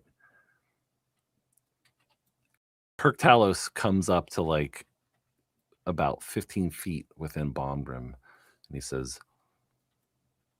"The jig is up. You gotta come with us now." And as he says that, the fire starts to spread more and more, and it's about half of the roof now is on fire. And the remaining roof starts to tremble, and it builds up to a roar, to the point where it seems menacingly, frighteningly loud. And as squirrels start raining from the roof and attacking guards, we're going to take our break. What?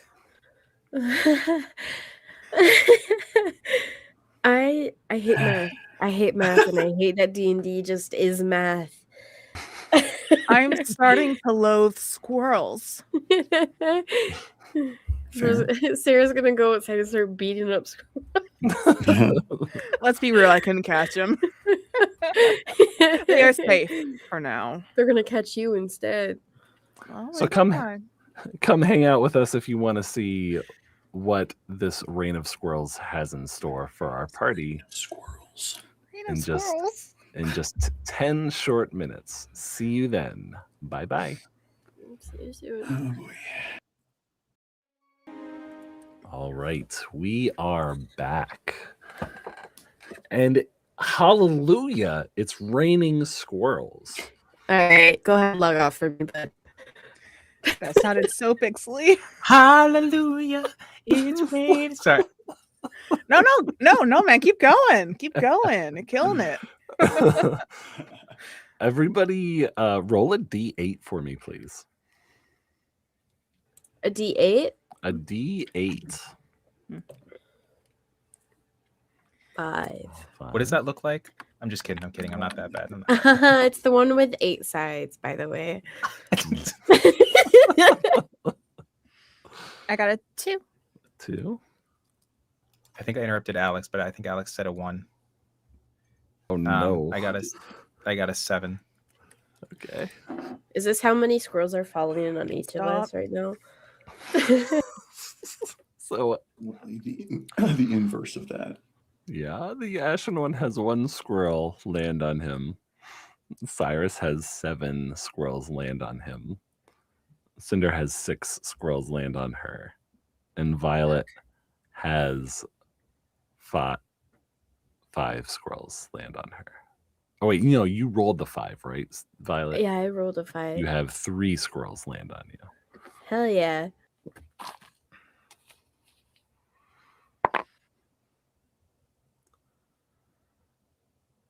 For each squirrel that has landed on you, take 2 damage. Oh. So 6 damage since I have 3? That's correct. Oh my god. Okay. Jubs, I have a question for you. Mm-hmm. So I have a thing that says, oh gosh, how do they word it? They word it a certain way. When I reduce a hostile creature to 0 HP, I get temp HP. Uh-huh. I did get a squirrel earlier. Oh, absolutely. Oh yeah. Okay. Yeah, we can roll the clock back just a little bit. Thank you. For I that. appreciate you this one time. Hey, I mean, if I'm being thanked for having squirrels drop on you, I'm doing something right.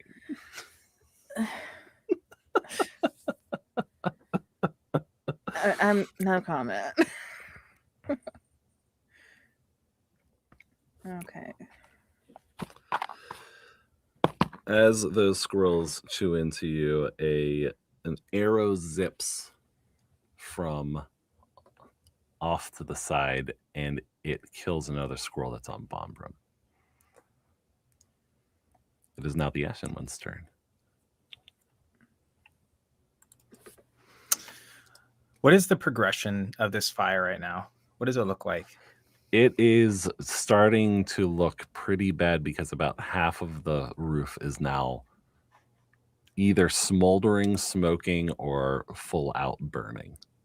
Okay.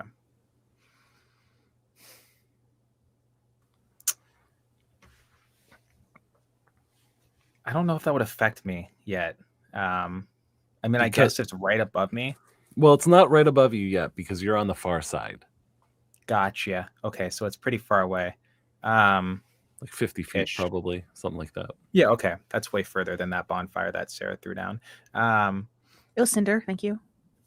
Cynder, sorry. I just see two great people, and I just put them together. Really, that's what it is. Yes. Okay, I want to cast.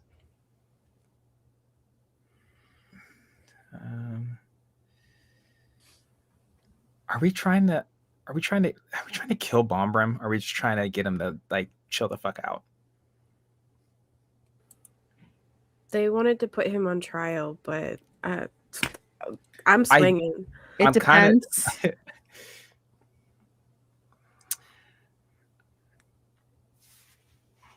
I kind of want to see if I can like choke him out. Can I do that? Like to see if I can like get him unconscious.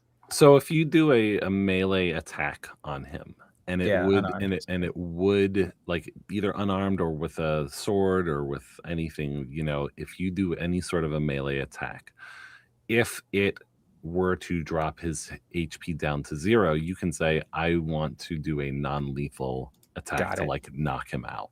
Perfect. Okay.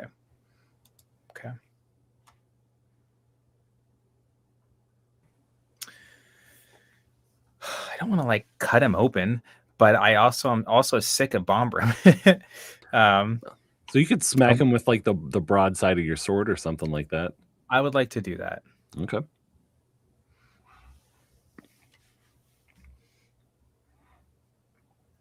And don't forget the bless. Yeah. I mean, this is gonna hit no matter what, but whoa, it's a 19. Yep. Let's see what it hits. Let's leave it in the tray. You smack the crap out of a squirrel.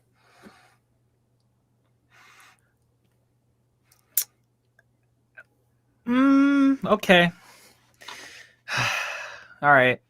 That's unfortunate. And it doesn't kill the squirrel. Do you want it to kill the squirrel? Yeah. Okay.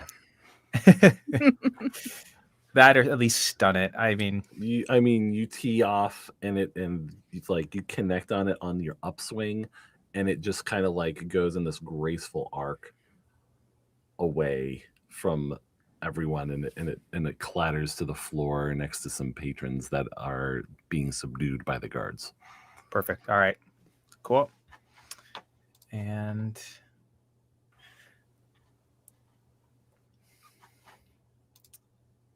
I'm going to say that is my turn. Okay. So Bondrim kind of, he's got missing teeth. He's got blood pouring out of his mouth at this point.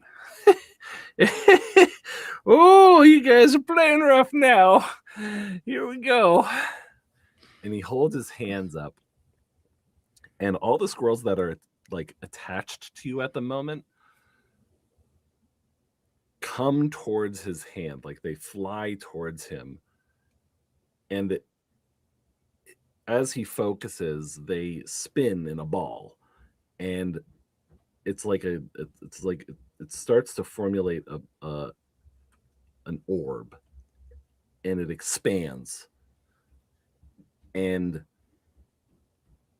the squirrels don't really seem all that alive at the moment, and there are like brief puffs of flame that are erupting between the squirrels in this orb. And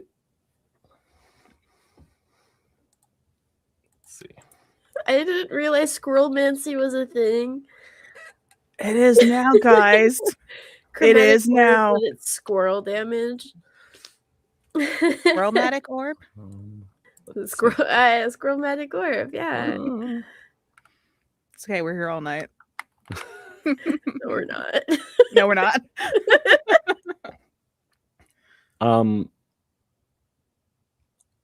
So this is a form of flaming sphere. And he sends it out from him and hits Cyrus and the Ashen One with this. And it's hovering over Cyrus and the Ashen One.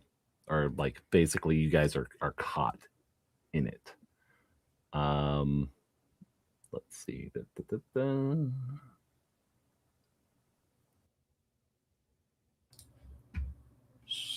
So I had moved away from him on my turn. You moved away from the Ashen One?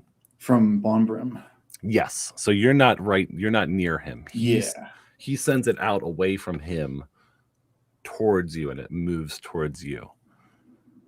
And you see, like, it's not, I mean, this is not a typical flaming orb.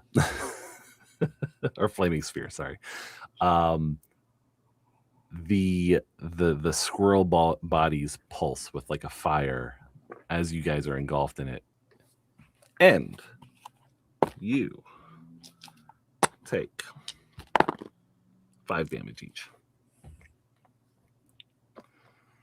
But isn't the Ashen One like in melee range with Bonbrim? Because he just hit the squirrel off of him, right? Like that's what I was saying. Yeah. Oh, okay. Yeah, it would have had to gone past the Ashen One. So as it goes past the Ashen One, it hits him, and then the sphere is centered on you afterwards. Thank you for the clarification on that. So you both take 5 flaming squirrel damage. And that orb is now centered over Cyrus right now. And it's Cyrus's turn. Alrighty. Do I take any more damage at the top of my turn? Not at the top of your turn. Okay. Well, I'm going to move out of the squirrely inferno. Mm-hmm.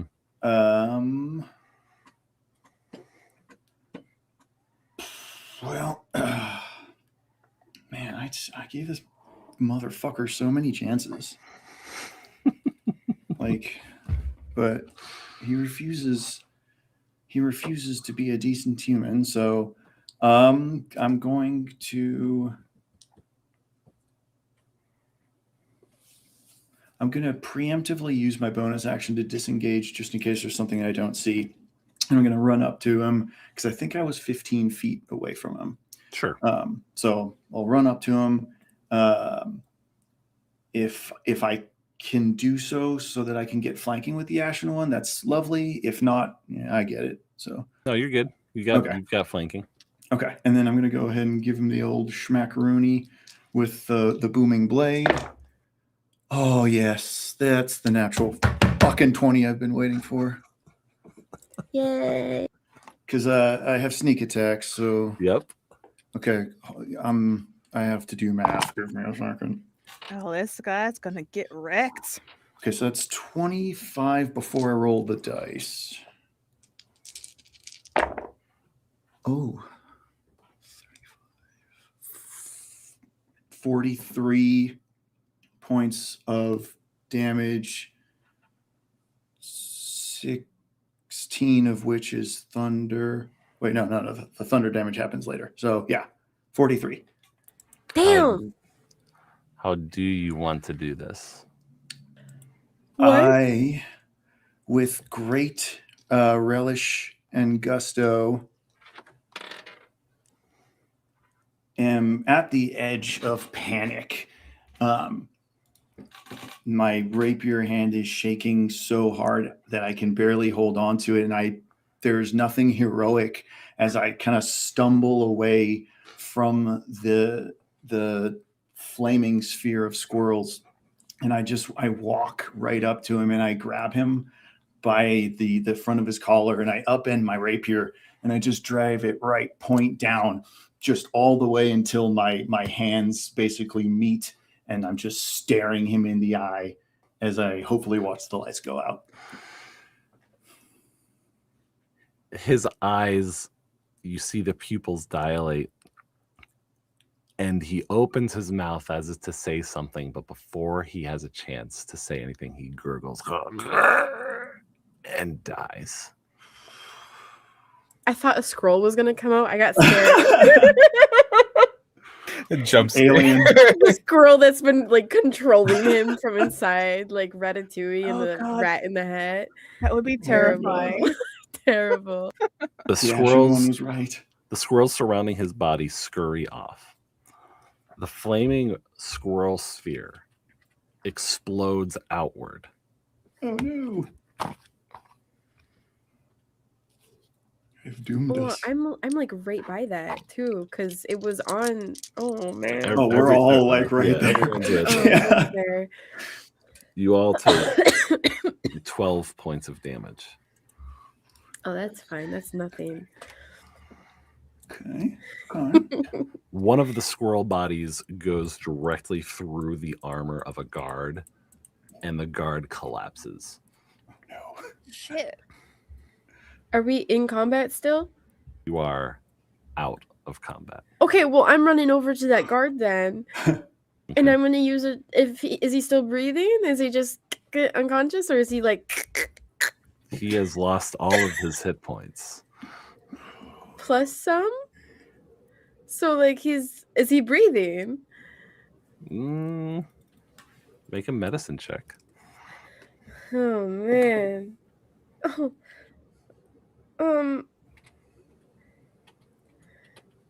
Okay, that's not bad. 11. Yeah. You 11? hear something like a gurgle come from his throat. Oh, I'll just comfort him until the lights go out. Okay. It is not long, and he expires. Yeah. I don't think there was any saving that. I have a Yeah. real quick question regarding the exploding squirrel damage. Yes. Can you please quantify what type of damage that was? Half bludgeoning, half fire.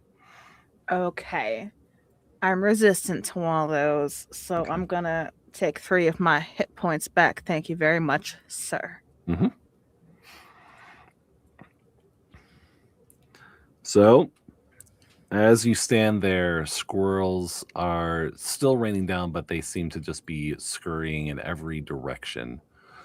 And the Ashen One hears a few of them saying, the king has fallen! The king has fallen! He's fallen! He's fallen! Ah. As they're scurrying and running off to who knows where. Cyrus, you gotta be careful. You just made enemy with thousands of squirrels. Maybe you can be the new squirrel king. Maybe it's like lions when they have to like fight for like leadership.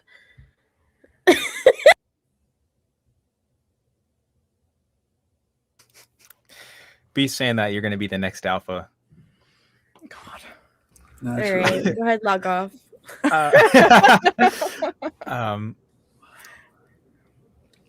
Do I need to roll for anything? Because I just took fire damage, Mhm. and it's just a lot of fire.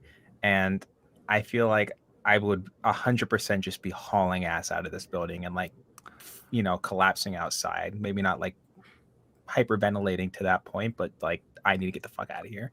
I would say you're definitely trying to collect yourself at this Okay. point, because it makes perfect sense for you to run past the guards out into the open street and like try to come to grips with what just happened. So no roll necessary, but that's kind of what you're doing at the moment. Helen is striding up, And she doesn't come up to you guys directly at first. She pulls Kirktalos aside. They have a little bit of a conversation, and he nods and he directs his guards back to his base of operations. It looks like they're heading off that direction. And Helen comes up to you and says, well, I guess we didn't get a chance to interrogate or question him, but you have solved a major problem, not just for me, but for this entire district. And I've arranged for you to stay at a slightly better accommodation, even though my accommodations are not currently fit for anyone. You guys are going to be, I think, pretty well compensated for the amazing work you've done here. And she goes over to Bonbrim's body. I'm assuming you've retrieved your rapier from his torso. Yeah, I once he was no longer with us, I gotten it back, probably cleaned it off on his shirt, and sheathed it, and kind of like, I am fucked up. I got beat to shit in that fight, and like, so there's probably a good part of like my back and like shoulders and stuff where like a lot of my clothing is charred. I am probably bleeding pretty noticeably, so I kind of had like shuffled and stumbled out, kind of just out into the pavilion area or whatever outside, and then I'm kind of just out there zoning. Okay. She drags his body over to where a lot of the burning roof materials are landing on the ground, and she uncorks a flask and starts pouring oil on him, and his body quickly ignites, and the flames leap quickly up about 10 feet off of the corpse as it very brightly ignites, and you just kind of see her silhouette against the bright flame, and you can see a middle finger extended towards the body, and she waits there until the entire corpse is consumed by the fire.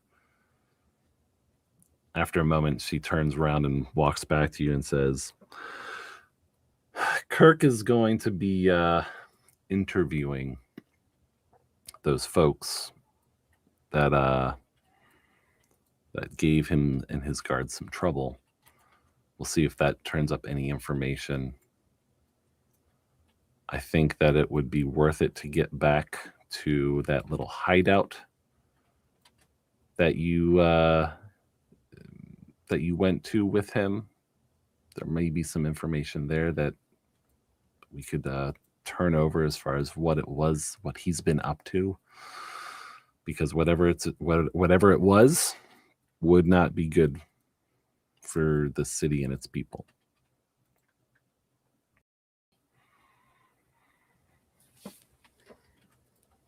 Cynder is not really listening to a single word that's coming out of this lady's mouth. She's just not so much of a sign of disrespect or anything. It's more of she's just looking at this entire place that she torched.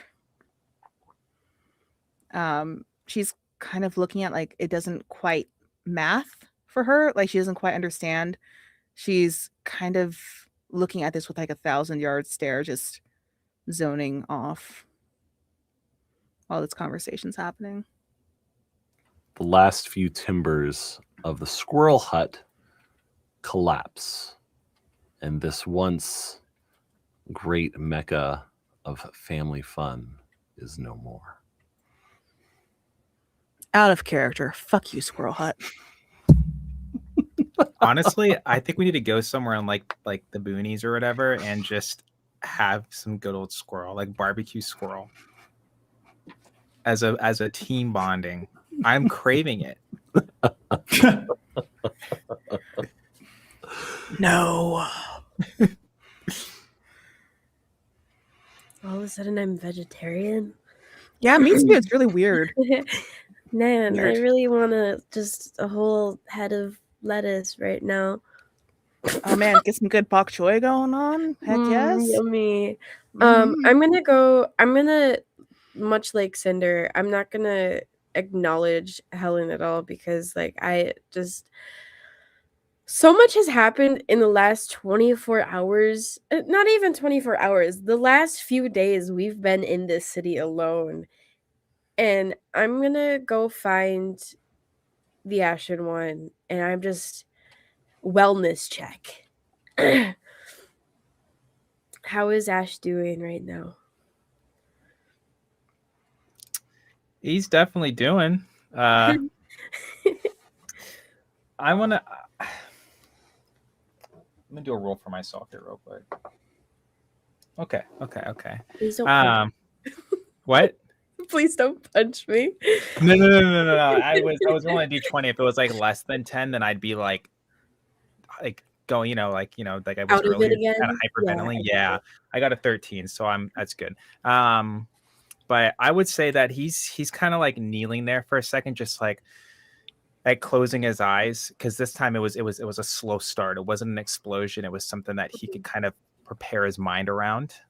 So he's kneeling there, kind of just outside on the ground, and he's fidgeting with this ring on his finger, with his eyes closed. And just taking like deep grounding breaths, and maybe just kind of like his body's rigid and tight, as he's kind of like just doing some slow kind of rocking, not like super fast, but just kind of like I said, just trying to ground himself. Mm-hmm. Okay. Seeing that you're not in a state of how you were earlier, Violet is just gonna leave you there, not knowing exactly how to deal with you in like the nicest way possible. Doesn't really know you that well, and she's then gonna go find Cyrus, and seeing how fucked he is, I'm gonna use, I love you. I'm gonna use my last spell to cast Cure Wounds on you. Thank you. You're welcome. If I remember how to do that. Oh, that's really bad. 2 plus 5. Thank you. 7 plus 2 plus 1. So 10 points of healing. It's not a lot. That almost doubled where I was. Oh my god. You got I took all of the damage in that fight, pretty much. Yeah. Yeah, I think after that, Violet is just gonna take a moment and just stick by Cyrus, kind of just, doing her healing stuff. Sorry.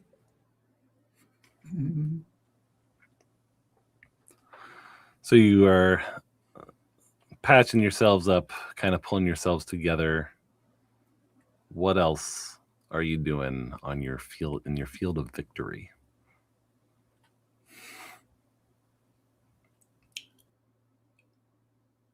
I am, so probably even actually before Violet had got to me, excuse me, I think I've probably started drinking already.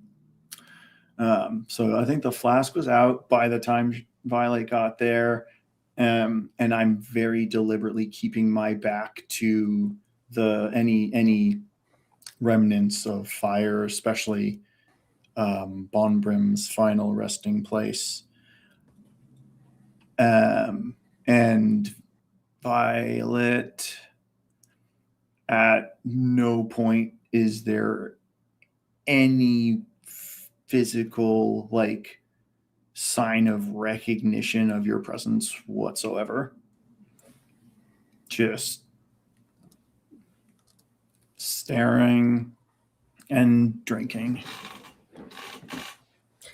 That's fair. I mean, all pretty kind of traumatized here after everything that's happened, so I don't think she'd be like, oh, that's out of the ordinary.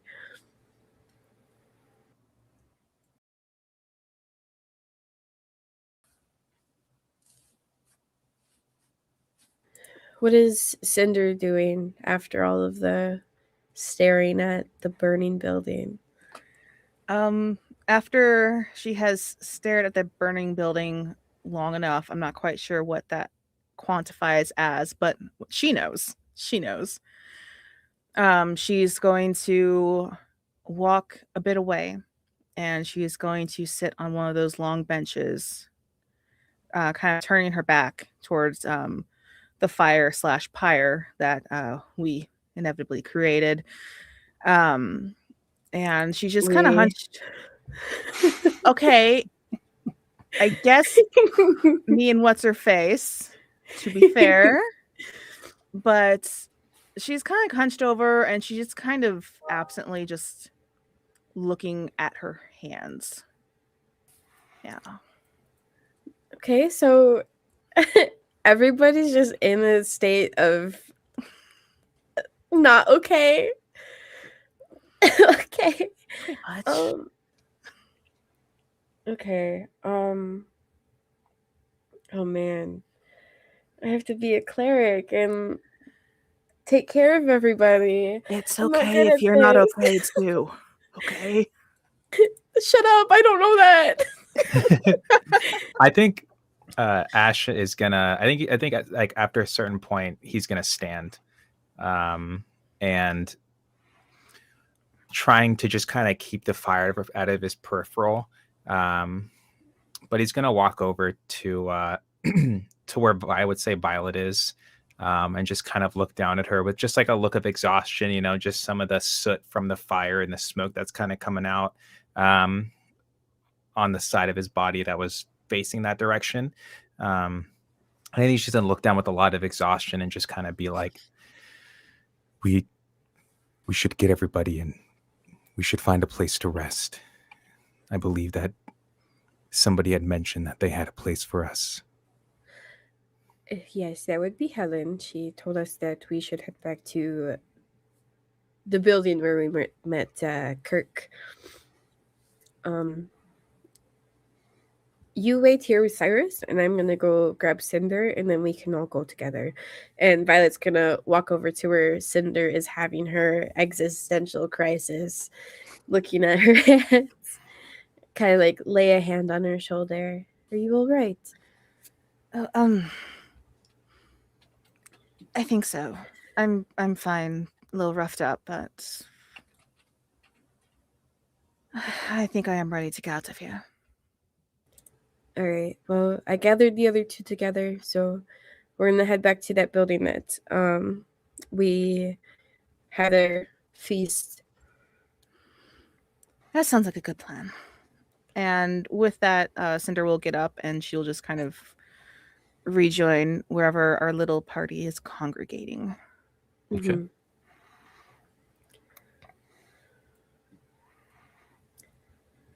I guess Violet would probably take the lead at this point since everybody's kind of like spacey and start walking to the place. Does anyone have a passive perception of 16 or higher? Oh, I have a 15. So close, but no. Yeah, 15, same. Okay.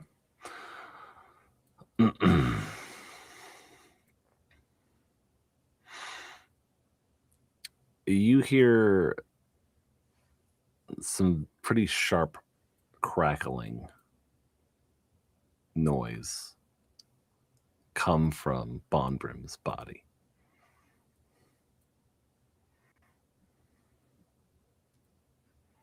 Do dead corpses make pretty sharp crackling noises? I wouldn't know personally, so that's why I'm asking. Not particularly. Cynder will turn around and look at the source of the noise. Okay. It looks like something is kind of sitting amidst the bones and viscera of what is left of Bonbrim. It's a fucking squirrel, isn't it? Mm. I want to look too. Can I grasp what it is in the flame? How big is it? Right now, you're probably about 40 feet away from the body.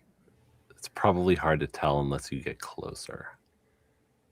Don't wiggle your eyebrows. This Don't feels do like that. a trap. Well, I am out of spell slots, so I don't think Violet would gather the balls to walk back. So she's gonna keep walking. Like a moth to the flame. Fucking hell. Can I cast resistance on Cynder? Sure. Okay. Thank you. Okay. Perfect. Hopefully you don't need it. Cynder, you're walking over. Yep. Okay. You see a few items laying in the midst of this charred, broken body. Such as? You find a cloak. Okay. You find a wand. Okay. And you find a small brooch with a raven and 2 runes on it. You're lying. I'm not. Okay. So I think it doesn't really matter what temperature the remains are currently at. I don't imagine room temperature, but Cynder will go ahead and retrieve the items. Okay. You get them. Looking at the brooch, do I recognize what it says? Yes. It says TG. All right.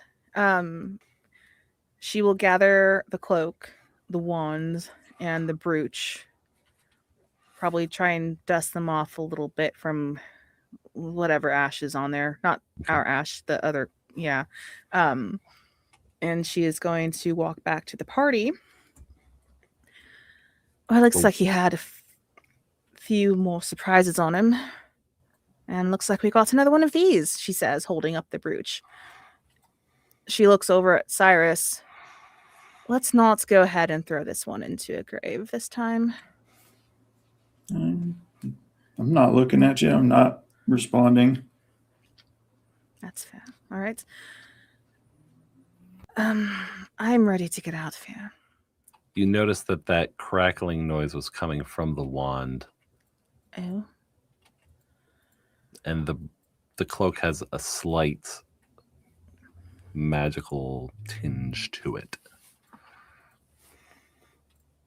She's going to just kind of like stow them under her arm. Like she just doesn't have the spoons to properly look at these items and even begin to try and determine what they are. She's done with the day. Mm-hmm. And she looks back to Violet. All right, shall we carry on? Yes. Yes, I think rest is in order for us. Okay, so you're headed back to Kirk Talus's place? Yeah, the little shack thing where it has like the little basement thing. Mm-hmm. Yep. All right, so you make your way back. It's pretty late in the evening. There's not really many people out and about.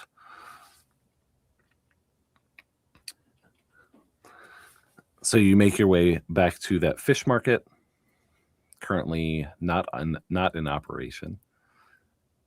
And you open the door, you enter, go downstairs. The bar is still humming. There's plenty of people milling about at the bar.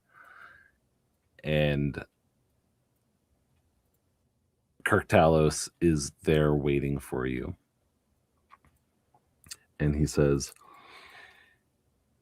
if you go down one floor, turn left, there's a room at the end of the hall. And he hands you a key to that room. Bottle of whiskey for my trouble.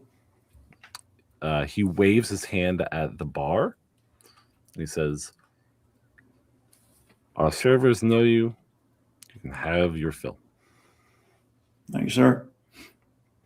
I don't mean to like sound ungrateful, but only one room? If you require it, the suite that you have, we'll arrange for multiple rooms if you want. You can have your own rooms. That would be much preferred for me, especially. He pulls a few keys out of his pocket and he says, the rooms at the end of that hall, and he hands 4 keys to you, Violet, and he says, there's a few extra just in case. Thank you. We really do appreciate it. You did a great service to this district. We are in your debt. I sure hope so. And I'm going to take the ashen one and kind of just head down right away and lead him to a room. Okay. Cyrus and Cynder, are you sticking around upstairs for a bit?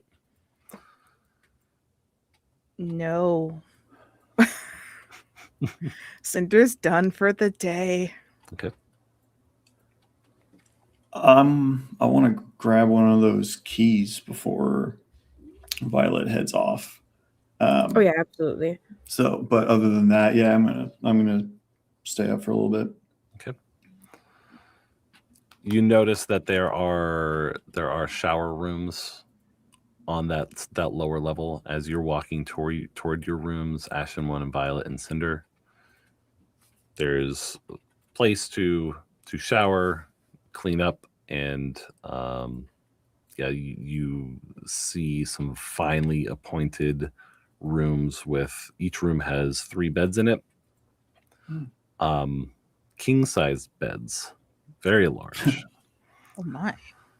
And there's not a whole lot else there, but like plenty of room to relax and rest. Cyrus, you said that you were going to be walking around the bar a little bit. I'm gonna find a seat, chair, a stool, whatever the arrangement may be at the bar. Preferably one not surrounded, but I don't care if there are people. I'll be ignoring them regardless. And the flask's probably more or less empty at this point, so I'd like to get that topped off. And then, I got some real serious drinking to get up to here. Okay. So as you drink, you hear several conversations going on. One of them, you hear a few people saying, yeah, I can't believe the posters just say that we're not even like real people or something. What's up with that? You hear a conversation kind of centered on some of the propaganda posters that you see. You hear another conversation saying, I'm telling you, the Mad Mage is back in his tower. It's been years, but I see the lights at night. I know he's in there.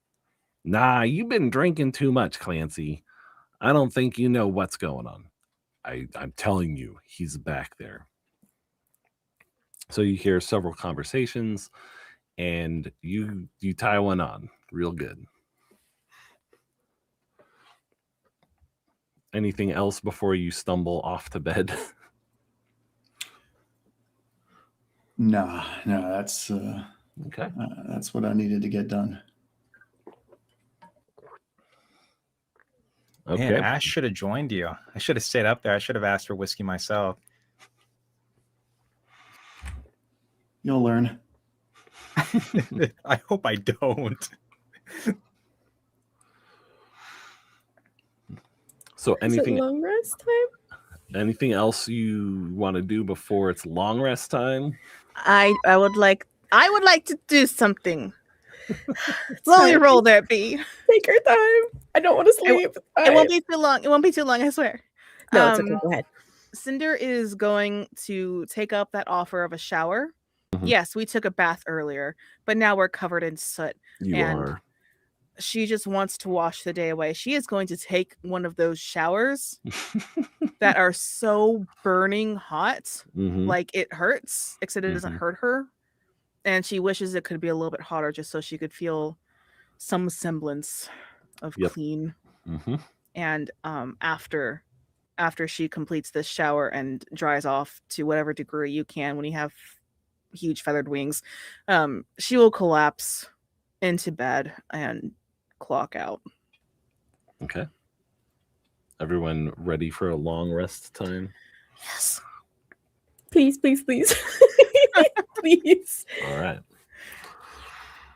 All right. So as you prepare for your evening's rest, you kind of just mentally take stock of everything that's happened this day. Going to the bazaar, finding Bonbrim, thinking he's one thing when he's not really that thing. Finding out about his ties to Helen. Seeing the burning office, the smoldering wreckage of Helen's contingency safety plan, tracking Bonbrim down, and putting an end to something that seems pretty dastardly in a lot of ways, you know? The mental image of that brooch kind of just bringing more questions than answers at this point. And yeah, definitely the memory of that sewer water might send a little shiver down your spine or something along those lines. Too soon.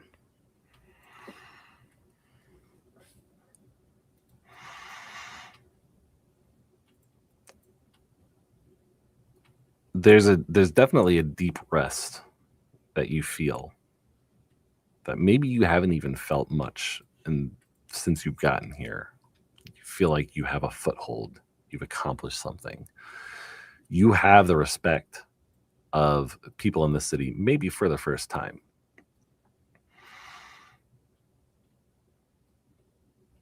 As some of you drift off into dream, I'm going to need everyone to make a Constitution saving throw. It's a trap. Son of a bitch! Man, I thought we were gonna get a break. Do we get the long rest first, or is this before the long rest? This is before the long rest. So you hate me. That's what I heard. I got an 11. Oh, thank God. My dice rolled good. They rolled good. 22. Mm-hmm. Damn.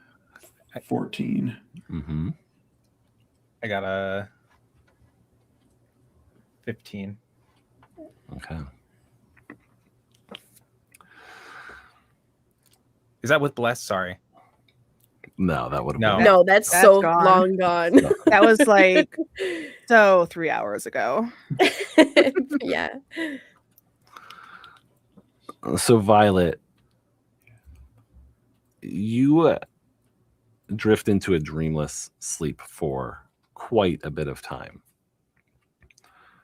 But in the middle of the night, something jolts you awake, but you are not actually awake. I'm scared.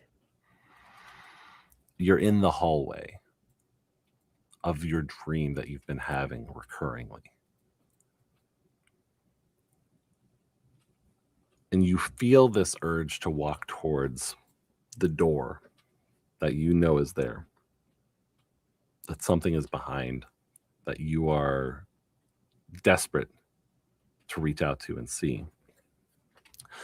But about halfway down the hall, you feel a twinge in your stomach. Something's not right. The angles of the hallway stretch and bend, almost like a funhouse mirror. You feel a tickle of something on the back of your neck. And from the doorway, a creature crawls out with enormous claws. And it is a black shadow. And it begins chasing you. And you feel as though you're like stuck in mud as you turn to run. And every motion of your legs, your arms grasping at the air, it feels like ice and mud are combined to like pull your legs down and slow you down. You feel like you're moving in slow motion as this thing catches up to you, pace by pace by pace, and you can tell that it is draining something from you. And the moment its jaws almost close across the back of your neck, you wake up.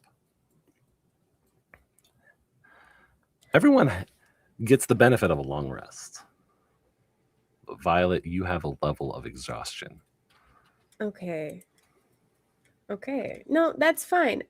Question. With this long rest, does the whole entirety of the feast go away?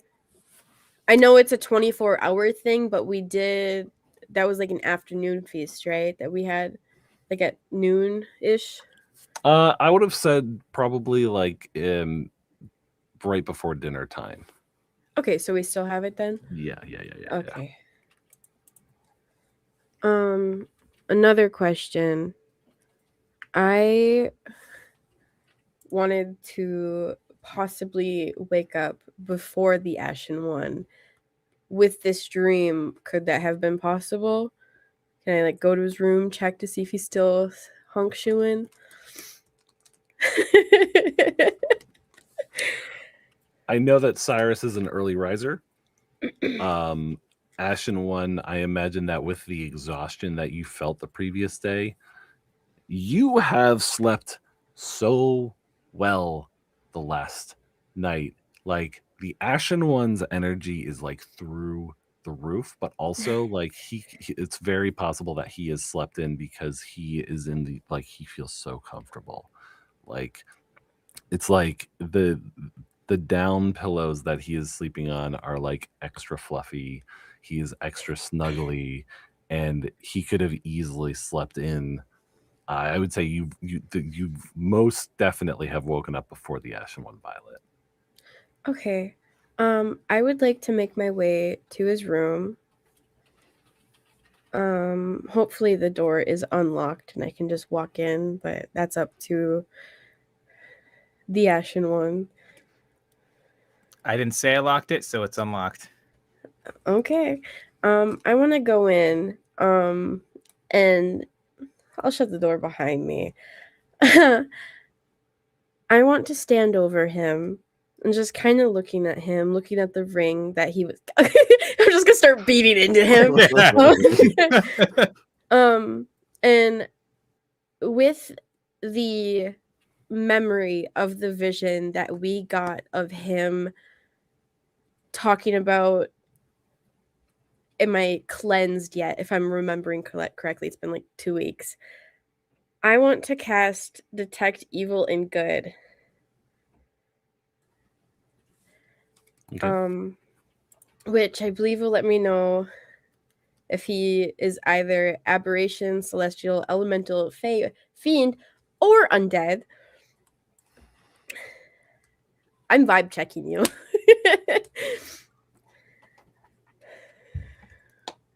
Yeah, you have fun with that. I am. I'm The having a Ashen one time. is just the main villain of the entire campaign. He's the baby. I'm Lucy. actually Bomberin. Jobs is over there panicking. He goes, "Fuck, they got me." They're on to us.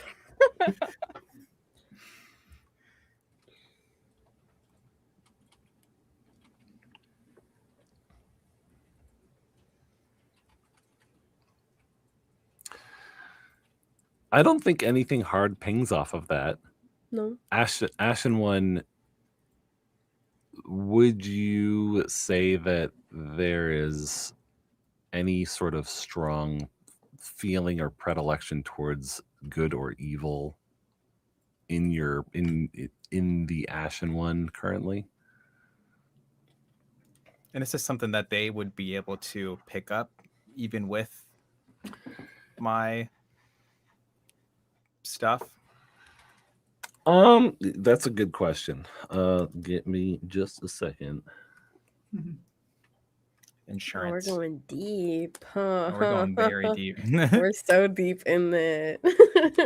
I will be also more descriptive too. I have 2 rings because I remember Mhm. you were mentioning something about you're about to say ring or something. But I have it was the idea of you messing with the ring on your Yeah. finger. I was looking at the one that you were like twisting the other day. Okay, perfect.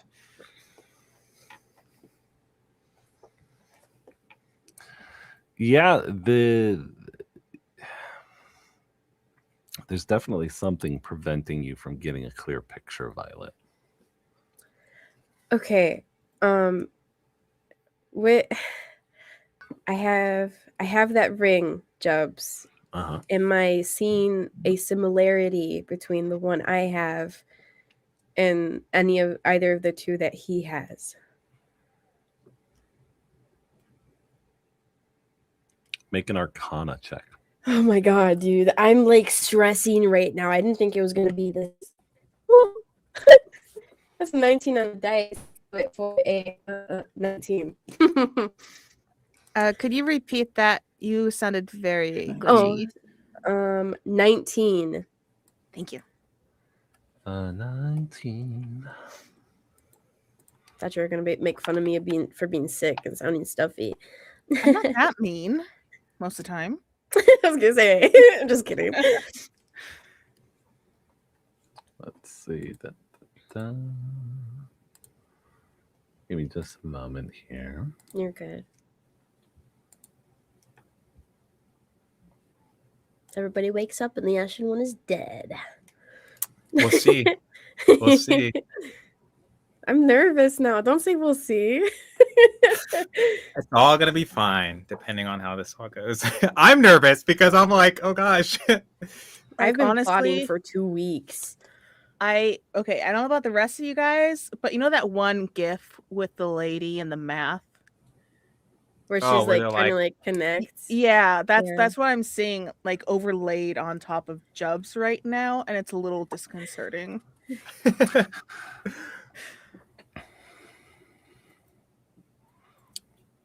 Violet, you hear a voice that seems to be emanating from your hand. Okay. Yep. I fucking figured something was gonna fucking happen. Yeah, go ahead. Sorry, I'm so panicked right now.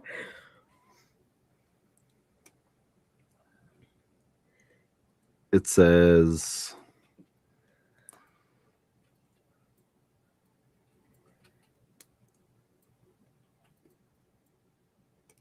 "You are beneath this creature.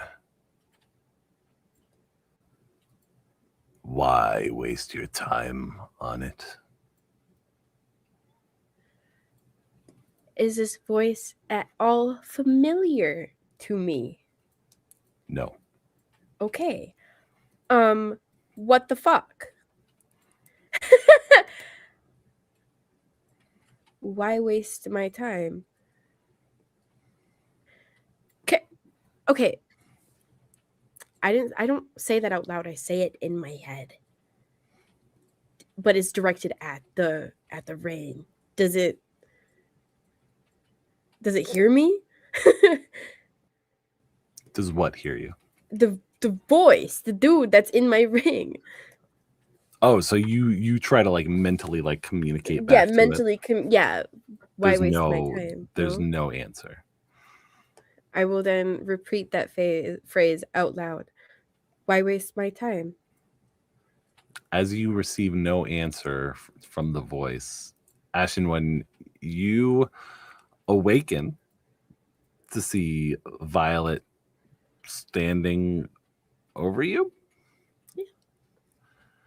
and apart from Violet just kind of like looking right at you, you've had the most amazing sleep you've ever had.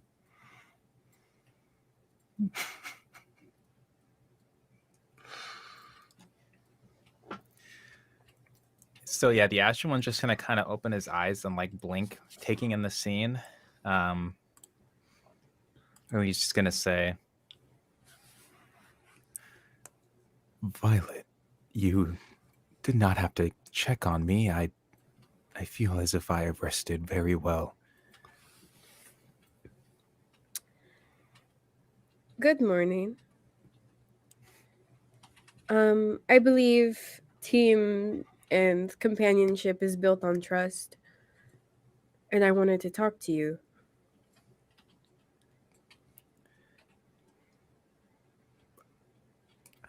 About what exactly?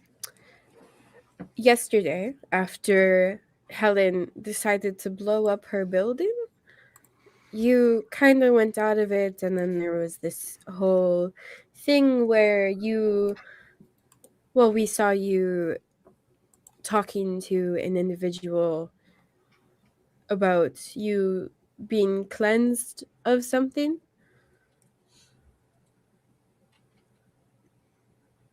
Yes. They were trying to cleanse me of something, that is correct. Is that something a danger to us? A danger to you?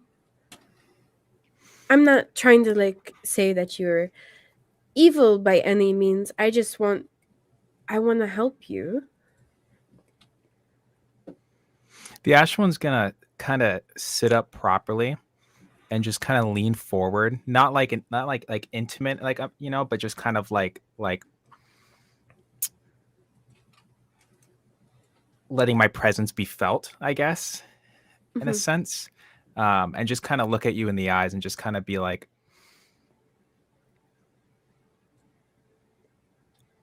I do not think it poses a danger, but I also do not know, and I do not wish to find out. Okay. I'm happy to see you have rested well. I have not. I am very tired. I will head upstairs and wait for everybody then. And I'm going to go ahead and just leave his room and head back upstairs to like the public area. My head's gonna like just slowly kind of turn and follow you, and like the look you're kind of getting, I guess it's not like the look of like a person per se, but it just feels like a predator, like an animal's watching you in that sense. Like a predator. I know. Okay. But like just, you just feel like a kind of like a weight on your back as you walk out. I mean, I feel that anyways. I've got a point of exhaustion. But yeah, I got you. Yeah, I'll just head upstairs to the public area and find a seat and wait. Cyrus, would you already be up there being the early riser that you are? Normally. Little bit late today. So Violet, I guess, how early in the morning do you think you were up? Probably pretty early, especially with the scary dream that I had. So, like, right at the cusp of when that long rest would have ended is like she's given no extra time for extra rest.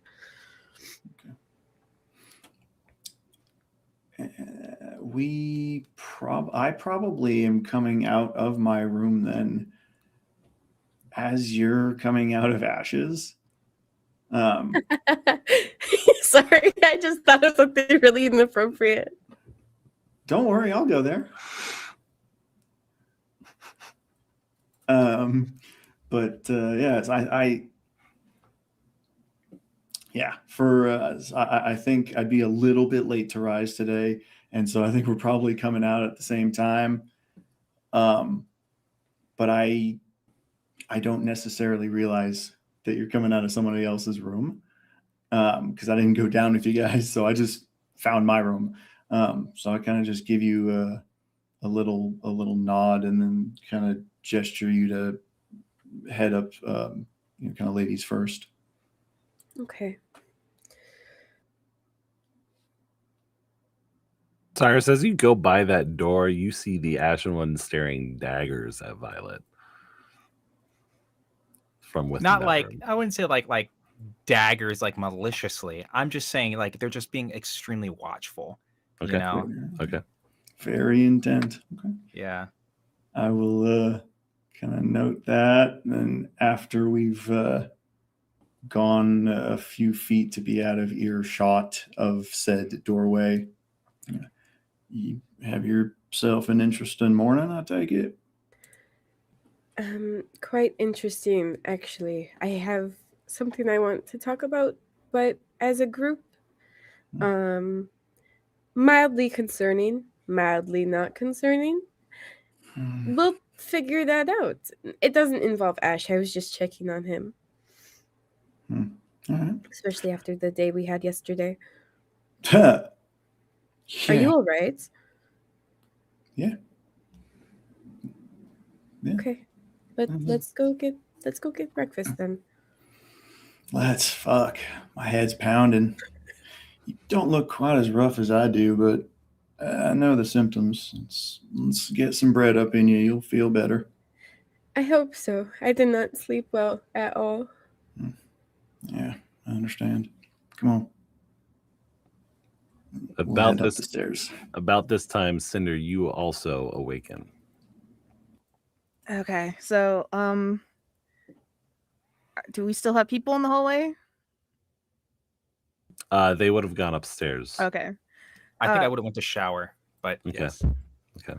I think Cynder would just kind of shuffle her way upstairs. Not a whole lot of pep in her step.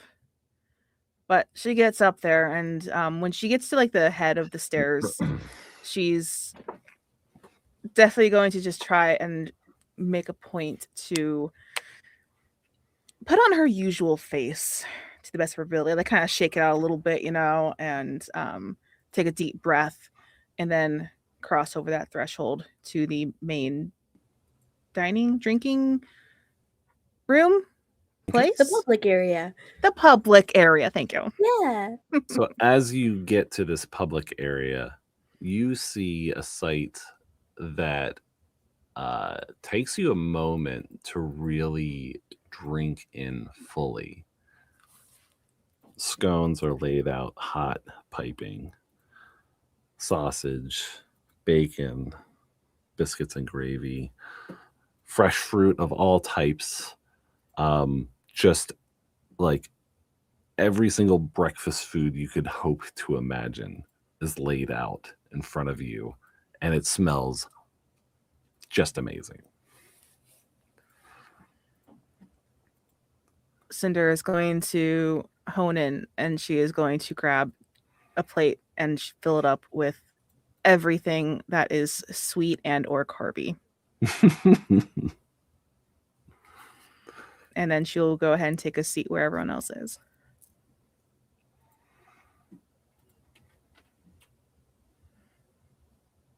Yeah, I think if there were any more private booth type setups is probably where I would have tried to suggest, especially, knowing that Violet has something that, who knows the exact severity of it, but I'm like, okay, I don't want this just in the middle of everything. So we're probably kind of tucked into a booth in the corner. It is a circular booth that is in the corner. Yeah. Perfect. And I grabbed a beer as well with my breakfast. I think a stout with all the sausages would probably be the way to go. Absolutely. Plenty of nitrogen in that thing.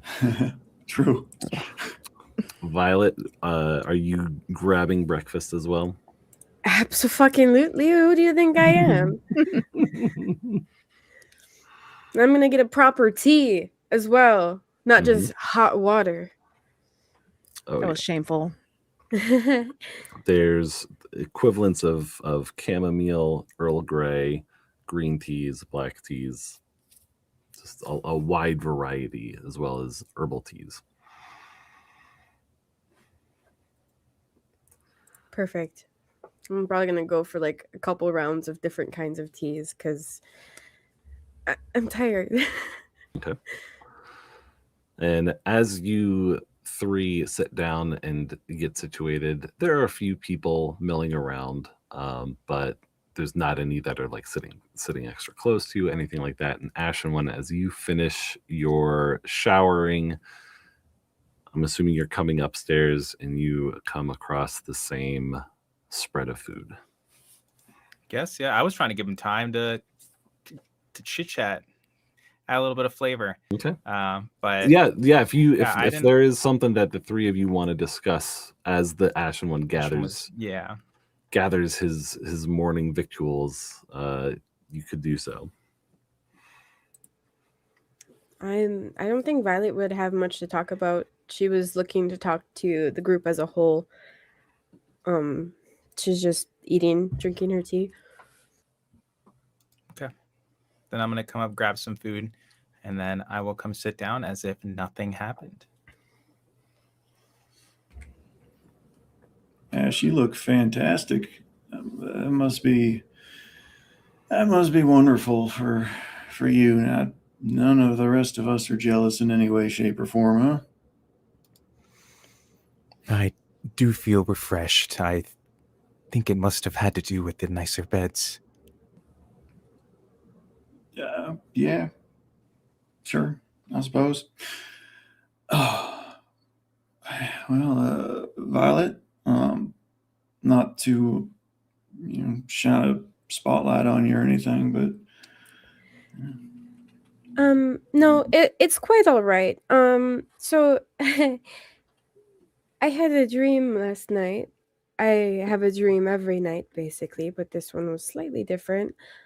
It usually begins in my old home in a hallway, and I usually walk down the hallway to my son's nursery. And it's just an empty nursery, but it's a nightmare in and of itself. This time it was slightly different. I was trying to walk down the hallway, and at the end of the hallway, coming out of my son's nursery, was a creature of some sort. And then this morning, when I went to go check on Ash after I woke up, I heard a voice come out of this, and she'll throw her hand up, take the ring that's on her finger that's invisible currently, twist it, and it pops up. I heard a very lovely, strange masculine Jubs? Yes.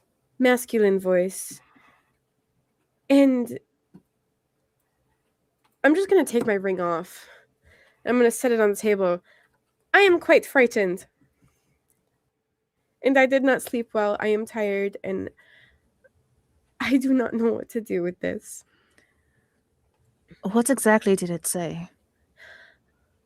It asked me why it said I was below this creature. And kind of like side-eyeing Ash, this creature. Sorry, don't make that gesture. And asked me why I am wasting my time on it. It specifically kind of. I'm going to ask a question, and I'm not sure if it sounds stupid. I don't know. Everything's odd now. Has your ring ever talked to you before? I don't think that question is stupid because the ring talked to me. But no, it has not. That was the very first time. Where did you get it? I don't know. I woke up one day and it was just on my finger, as well as my amulet here.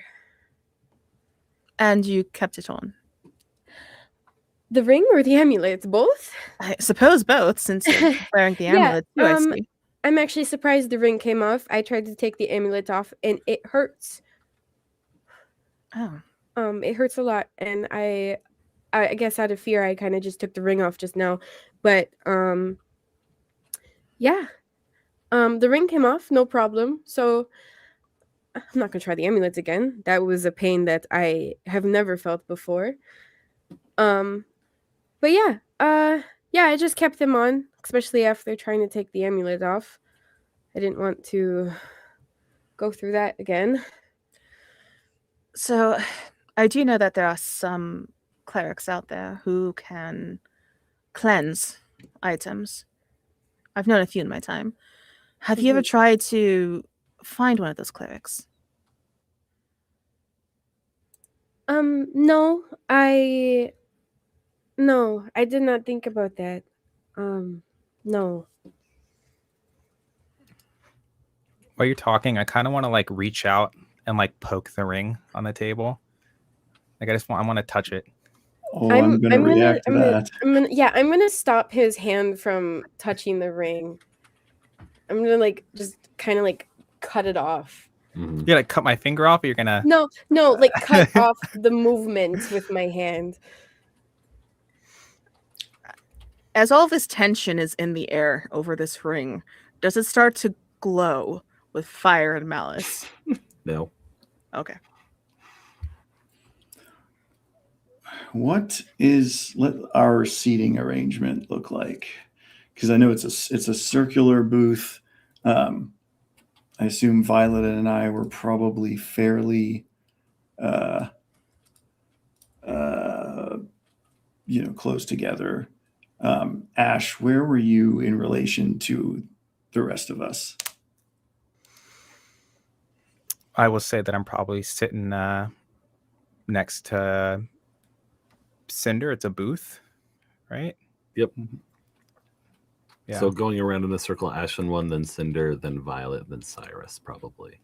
Mm-hmm. I'm not going to cut your fingers off, but as soon as your hand is up moving towards it, my dagger is out and I'm putting my dagger through the loop of the ring, because I don't really want any of you guys putting it on, even Violet, right now. Well, I didn't want to put it on. I just wanted to poke it. I But all right, that. I know. Maybe we could. Sorry, go ahead, Ash. I just wanted to inspect the ring. I don't think touching it would be wise right now. I mean, I'm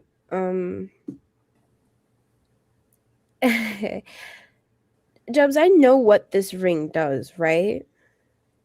Would Violet know? I know, but does Violet know? I believe that Violet has spent enough time that she would know. Yes. Okay. It's a very helpful ring to me. And like I said, it was very first time I've ever been spoken to. Did not very much sound like a nice individual, so I would like to keep the ring. And if this individual does speak up again, then I will say something. And I'm gonna try to pick up Cyrus's dagger from the ring so I can grab it. Just with my other hand, kind of gently take you by the wrist, and I'm looking over at Ash right now. Just hang tight one moment here. We don't have to figure out the who's, what's, and where's of clerics about the ring or anything like that. But as far as the here and now goes,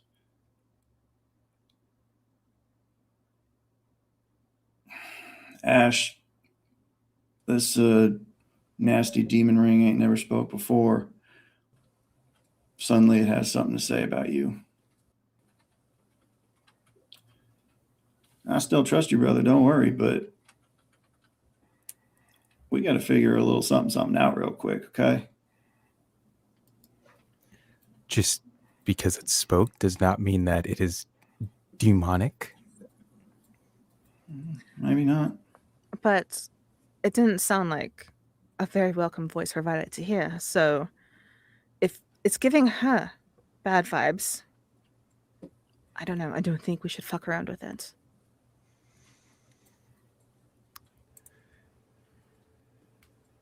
It's giving me bad vibes, but like I said, it's been very, very useful before. I need this ring. I would like to insight check Violet. Oh God, I'm being insight checked. Okay. Like, specifically, Cynder wants to know if there is this unhealthy codependency thing going on, or some sort of like long-term manipulation, something like that. Okay, insight check me. Let's go. Okay, don't worry, my dice hate me today, so you're probably fine. Regardless of what Cynder is thinking, when Violet asks the second time, I pretty much immediately like flip it with my dagger back, like directly in front of her. Okay, I'm immediately putting it back on. Before you put it on, Ah! Cynder is doing this insight check. Okay. I lied. I actually rolled really good. Sorry. That's okay. No, that's okay. I rolled got on my end and I got a Oh, okay. I got a 22. 22. Okay. No. No, there is not a sense of codependency or long-term manipulation. Like, I am desperate to have this ring because I am being coerced to wear it. It is just a very helpful ring. Cynder, you get the sense that is true from Violet's end. You don't necessarily get the sense that is true from the ring's end. I don't imagine I could insight check a ring I've never touched or heard it speak or anything of that nature. Not really, but you believe, like, you're looking at Violet and you're believing exactly what Violet is saying. Mm-hmm. You think that there's more to this story. Yeah. Do my rings have any, like, in the proximity of that? Like, from when I reached out, or my hand is still kind of out there. It's not obviously in the vicinity directly of it now that it's been moved around. Do my rings interact weirdly at all? Nope. Around it? Okay. Before Violet gets a chance to put the, I think B will be back in a bit, so never mind. Okay.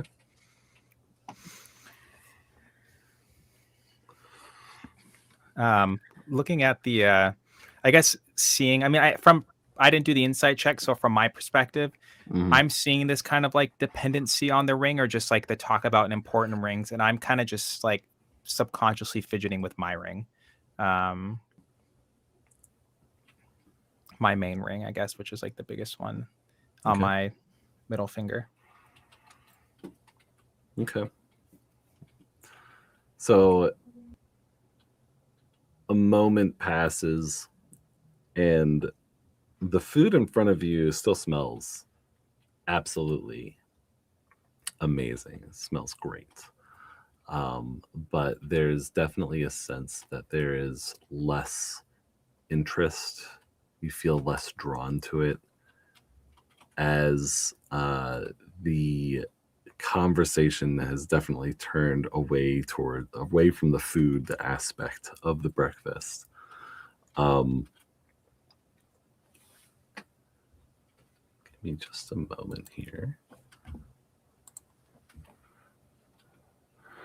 I think, yes. So Cynder, you said that there was one other thing that you would try to do before Violet put the ring on. Yeah. Cynder would kind of hold her hand out with like a stop motion before she actually like slips it over her finger. Listen, I don't know exactly what is going on with that ring, and it doesn't sound like you do either. I understand that it's helpful, but perhaps what if you just tried not to use it, at least for a bit, until we understand what it is? I fear with how our previous days have gone, I am not safe in the way I would be safe with this ring. I'm trying to understand. You're not alone. At least not anymore. And if it's a survival thing, I have healing. We have No, potions. no. We watch out for each other. That's what we're doing, isn't it? Yes, but the way this ring works is not in a way that you guys could provide my mind sanctuary. This prevents people from peering too deeply All right, but into my head. it might prevent people from peering too deeply, but I don't know. It doesn't sound like whatever entity is tied with that is entirely benign. Well, I mean, it hasn't spoken up until now. I've had it for a good long while now, almost a full year. Look, all I'm saying is that if I had jewelry that I've been carrying around for however long, and it started talking to me out of the blue like that, I'd be a little bit concerned. No, you don't have jewelry talking to you. I don't.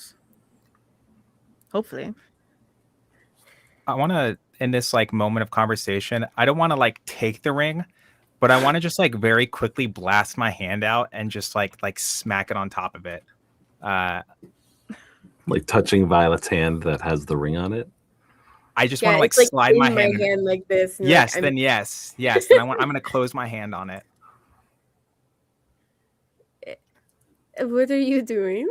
Like you're not making like the motion of like trying to take it. You're just like I'm stopping it because I think this conversation is important. I don't want you to like slip it on. Anyway, sorry, I should say it in my voice, but I'm just it's okay. Violet was like holding it right here Okay, after Cynder did like the stopping motion. She wasn't gonna put it on all the way until well, still I'm Yeah, still that's gonna do it. Yeah, I'm and I does anything happen when I touch it? Nope. That's so lame. Anyways, I think that we should take into consideration what Cynder is saying. Not every single ring is 100% as it seems. And clearly that one's not. Can you describe the voice to us? It was deep. Like I said, masculine. It was gravelly. And it didn't sound angry. Was I getting angry vibes? No, just kind of like, what are you doing vibes? Aloof. It was very aloof. Sorry, I'm really nervous now. You guys are I didn't think it was that big of a deal. It just, Well, I mean, it was big of a deal, big enough of a deal to like talk about it, but I didn't think it was. well, it's warning you, or I don't know if it's warning, but it's it spoke because of me, and I myself am a little curious about this ring. Does it, obviously it came off. If we put it on briefly to try to hear this voice, will the ring come off again? That is not something I'm willing to try. I think we would all feel safer if one of us attempted it. With that, I'm gonna look at Cyrus. He's the one I trust the most. I don't know. None of this is in my wheelhouse. I don't really deal with voices. I suppose that makes me a bit of an oddity in the group, doesn't it? But I don't know. Violet, this is yours, whatever this thing is. And I know the amulet, it hurt you before. So obviously there's something at least slightly wicked to it. But I don't know. I don't want to put words into your mouth, but doesn't seem like you want anyone messing around up here. And it ain't none of my business. It's nobody's business but yours. So if you need that to feel right, you do that. Look out for you. And we can, Cynder, you mentioned that clerics or whatnot might be able to take a look at this thing. We could figure that out. But in the meantime, you've been through enough shit last few days,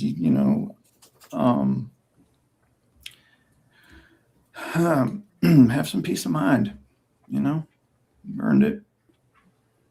This is my peace of mind, and I'm gonna put the ring on my finger. And can I contest that? Oh my gosh. I'm holding on to it. I don't. Yeah, This ring okay. is giving you, like, it's telling you stuff about me. I don't want you to put this on.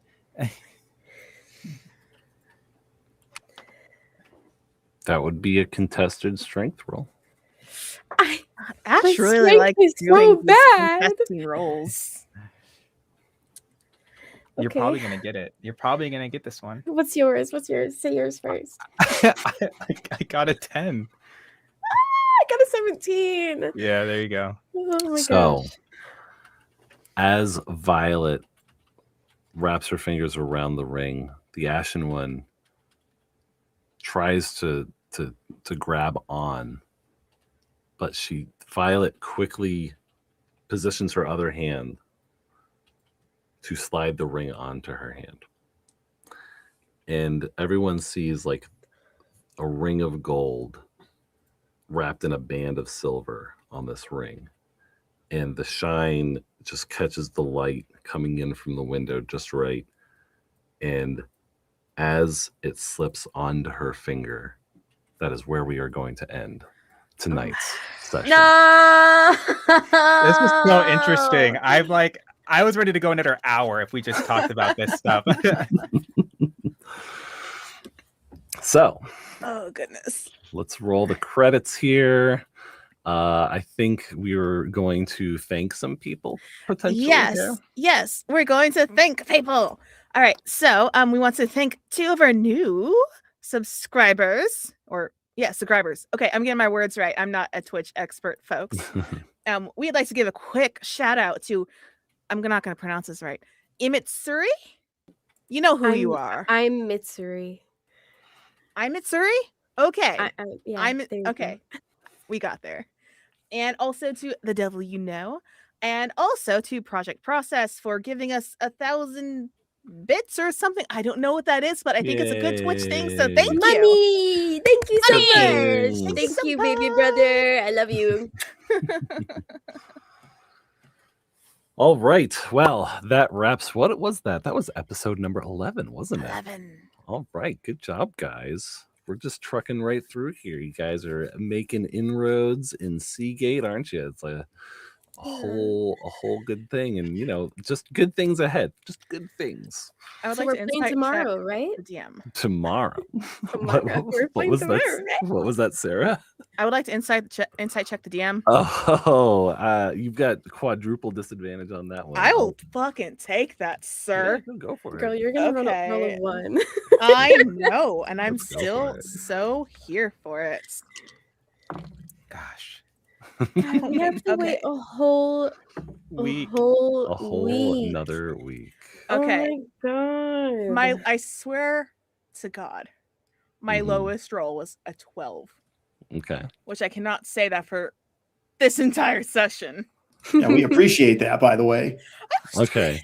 Well, with that insight check, it's probably good to assume that it's not just good things that are in store. Okay, good. All right. For all of the Eldritch Outcasts, thank you so much for tuning in, and we will see you guys next week. Bye-bye. Thanks, everyone. Bye. Bye. Oh my